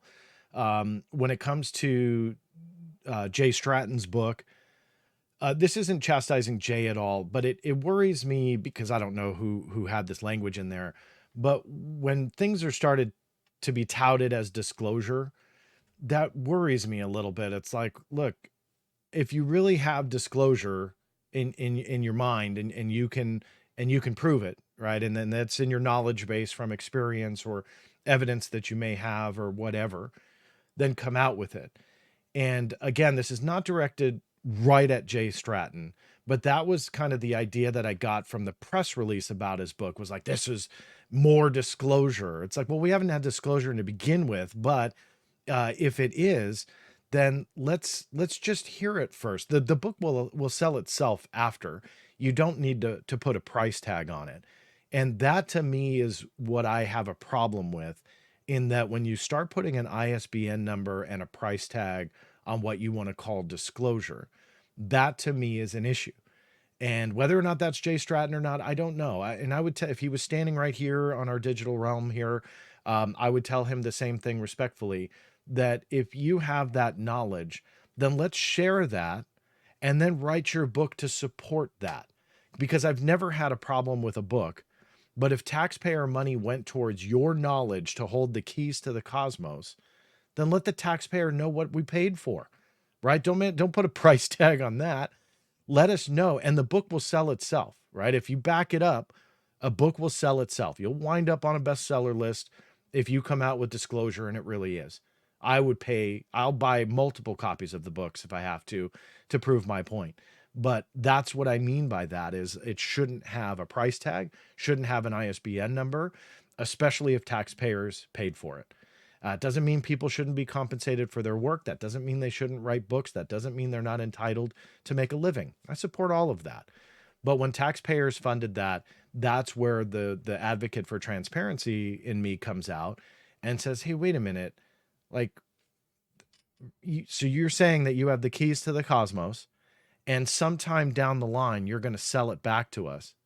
That to me doesn't sit well. And that's kind of the problem that I have. So whether or not that's the publishing company or Mr. Stratton himself or the agent that happens to be the same agent as Luis Elizondo's, if that's the case, somebody's got to say, all right, well, this is disclosure, but we're not going to give it to you until the book comes out because of this. And we'll see how that answer goes. But until then, I stand by that that's just not the best way to do this. No, that's an interesting argument. That definitely opens up a whole nother thing. If knowledge you gain within the government based on tax dollars, you can then sell back to the public, like as you said, could be, doesn't have to be UFOs, right? It could be XYZ, other military experience or whatever. That's interesting. I guess I hadn't thought of it that way. Yeah. And if I don't mind to jump on you, I know I'm interrupting, No, but if please, I could add one thing, because one of the rebuttals that I had, which is not a bad one, but I want to address it on my post when I put this on social media, was that now you're saying, John, that people that go into the military and let's say have medical experience can't come out and be a paramedic or an EMT and get paid for their work. Those are apples and oranges. And I want to bring that up before anybody comes out with that, because it was a good point. But my rebuttal, those are skills you learned that you're now taking. You are essentially helping humanity with your skill set, and that is absolutely something that you should be compensated for. That is not anything that I'm referring that to. argument would go with, like, you saying Jay Stratton can't go work for an advanced aerotech company, right? and Which use is his skills silly. that he learned. That's not what you're that's saying. not what I'm Correct. saying. He should be paid top dollar if he's the best man for the job. Has nothing to do with that. What I'm saying is that if you were, this is another point that not a knowledge lot of people, you've acquired, knowledge you've acquired, but on top of that, and a lot of people don't want to admit to this, the same voices that they are looking to give them the absolute truth about all of this were the secret keepers for years. They are the ones that kept the secrets from you. They are the ones that didn't come out while they were getting paid from us that were writing those paychecks. They kept those secrets. ATIP was kept as a secret from even people in the Pentagon, if you want to believe all those stories. The UAPTF was not very well known, if known at all, in the origins of it when it came around. And we still don't have a whole lot of knowledge about what they did, the cases that they looked into, so on and so forth. So those are the secret keepers. Sorry, they just are. They're on the front lines. But now fast forward, they're coming out and they want to spill everything to you. That's all great and good, but we're not talking about a skill set that they absolutely deserve compensation for. We're talking about secret knowledge that shouldn't be kept secret, that they are claiming to have kept secret from you for years, but now they want to give it to you, but first, only for the low price of $29.99. That's the tactic that I don't agree with, but that's also how I separate the skill sets that you learn as a military enlistee and being properly compensated after versus unlocking the keys to the cosmos and showing humanity a different place in the world. That said, I digress. No, yeah, well said. And look, to be fair, like you said at the very beginning, it could be just a marketing thing to help sell a book. Do I think someone that had military experience, right, did 2 tours in Afghanistan and writes a book of, like, here's my experience, my journey, right, on these 2 tours, and talks about different things and things that happened and whatever, I have zero right? Like, okay, go. None. Write your book, right?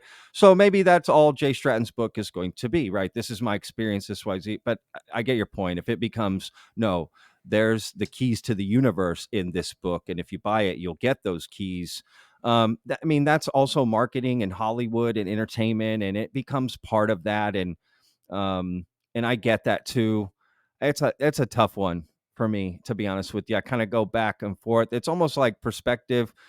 Whose shoes are you in? Who's controlling it? I mean, once it becomes this book, HarperCollins, huge thing, right? Dan Farrar, the guy behind it, who I've spoken with on the phone years ago before I ever started Vetted, to try to get Lou on my other podcast before I knew anything that I know now. But it's interesting that, there's just more, there's more, chefs in the kitchen now. And it becomes a lot harder to find, like, what dish are we going to serve? And everyone's kind of trying to throw their piece of it on the plate. So that's where it gets complicated. I pulled it up I pulled it up while we were talking here to make sure it was properly quoted. And it was Jay Stratton's quote. The process of disclosure has begun. Oh yeah, I used it on my Yeah. So my if thumbnail. that is if that, and I wanted to make sure I was quoting either him or if it was the publicist, but no, it was definitely Stratton. He is credited for that quote. And that to me is marketing. And that's what I have an issue with, if it really is disclosure. If Yeah. it's his time in, great. But in this article, they talked about being lawfully anything that can be lawfully disclosed will be, well, what exactly does that mean? You know, Sure. is that really disclosure then? Or No, even the I think process it is thereof? marketing. Yeah. And that's Because what is it? and He's that's not what I have the defining issue with. disclosure. He's not defining what disclosure. Like, what does that mean when someone Mhm. says, even if someone says you're pro disclosure, you're anti disclosure. Like, what do you mean? What Yeah. define that? Is there's many levels to disclosure. Some would argue we already have disclosure, right? If you've had a personal experience, you've had disclosure. Yeah. If you saw a UFO and you're certain of it and blah, blah, blah, right? I know what I saw. You hear that from people that have stories. That what is disclosure? So I don't know. I think people in this UFO, not to step on you again, but the people in this community know that is a proper question to ask. Anybody Yeah. who's reading the Hollywood Reporter, they don't care about that. They know what we're talking. They know what they Sure. are talking about when it comes Sure. to disclosure. And there's only one definition to somebody who has nothing to do with the UFO conversation. But the headline is another UFO boss to break silence and major book deal. Quote, the process of disclosure has begun.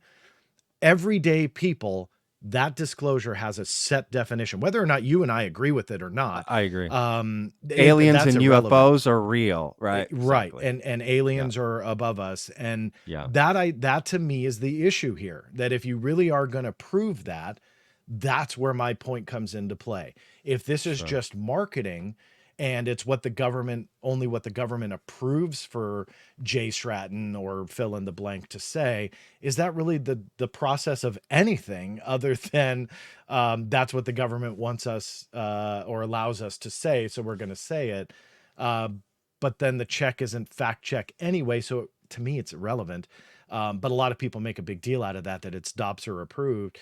I think that there's a lot of issues with this as we see more books get come it. out and more names. I just want to see Sure. the evidence, and I'm hoping that this new book will have it. Again, this is not directed at Jay Stratton. I'm not trying to insult him at all. I do hope that there's revelations in the book, but the way that this is unfolding, which is very reminiscent of how Luis Elizondo's unfolded with the same agent, to where the book was announced years before it was released. People can blame the government, but when you do the math, it was not the year-long process. I mean, I think it was like 7 or 8 months. I know that that's a little bit nitpicky, but people kind of side with, well, it took years because of the government. No, it actually didn't. Paperwork proves that now. So we can, stop having that argument, but people will still continue to push it no matter what the facts say. So that's where I say, like, all these facts matters and the evidence speaks volumes. So let's see it. I just don't think an ISBN number with a price tag is the process of disclosure. Yeah. No, I hear you. I mean, me personally, I'm not saying I disagree with you. I see a lot of, like, I don't know, man. I guess I just don't take it as seriously as a lot of people, and I just see it for a lot of entertainment value more than anything. So I'm just like, new book, cool. New documentary, cool. I'm in. Yeah. And everyone's on their own journey with how they take it. I've seen some people like take it too seriously where I think it becomes an issue, and that's why they start to do things outside of maybe their moral compass that they would normally do, because it's, life and death and national security issue and a blah, blah, blah. And I see all the attacks with that as the origin. This is a matter of life and death. This is a matter of national security, right? This is a matter of a world-breaking reality. Therefore, I'm allowed to do X, Y, Z that otherwise I wouldn't do. And so I guess just for my sake and my mental health and my wife's mental health that has to live around me, I try not to get too into the weeds with it. I'm just an ex-chef who started a YouTube channel who was interested in UFOs and aliens, and I just want to present as much stuff as I can to people who can decide on their own. My biggest goal is to create a community that has open discussion. That's it. We can forget trying to agree on things. Let's learn to disagree, but everyone gets their opinion. And I just want open discussion. Whatever gets discussed is moot to me. In fact, it's just, let's make sure we have respect. We can all talk, give our opinion, right?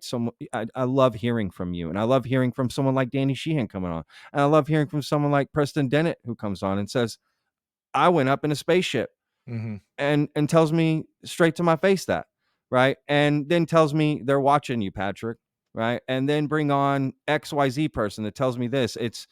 I've learned to almost I don't know, put up a filter and just kind of just take all the information. I don't really do too much with it. Give it to the best to my audience, right? And then let them sort of make their own decision. I guess that's my biggest push. Let people make their own decisions. What it should be all about. And just create an open community. That's it. At the end of the day, that's it. I don't judge people by what they think about UFOs and aliens. I say that all the time on the show. I don't care what you think about that. Cool. I want to listen. Are you a nice person? Are you being respectful? Are you being courteous? Are you trolling?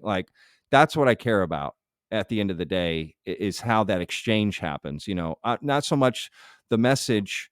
Yes, that can be important and there are incidents, but how you present that message. So regardless, John, this was so awesome, dude. I could talk to you for hours, days, dude. It's crazy. My problem you is really, I mean yap for hours. Yeah, so. I love it. Are you kidding me?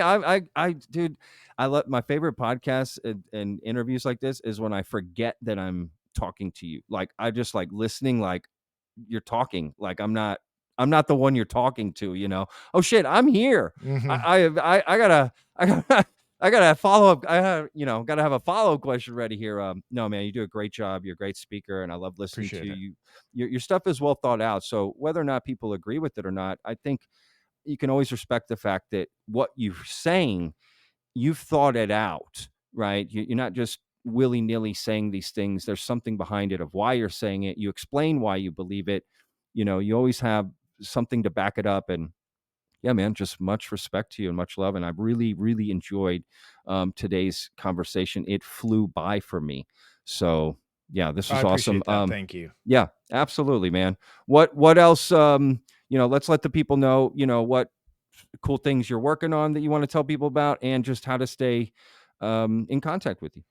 Sure. Yeah, I'm always getting documents. So I've posted quite a few articles here in the last definitely since you and I chatted last on your show, but just in the last month, the documents we touched on earlier, that's just kind of the tip of the iceberg. I'm always getting something. And I also don't just do UFO stuff. So, I mean, I do all sorts of government secrets. And in fact, one document, I think I did this last time and I'll do it again.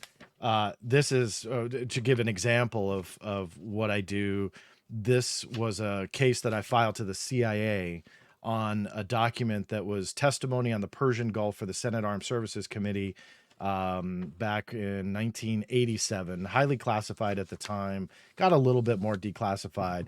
But I kind of look for what everybody names that we are associated with, what they were doing in government. And Chris Mellon was actually in the room.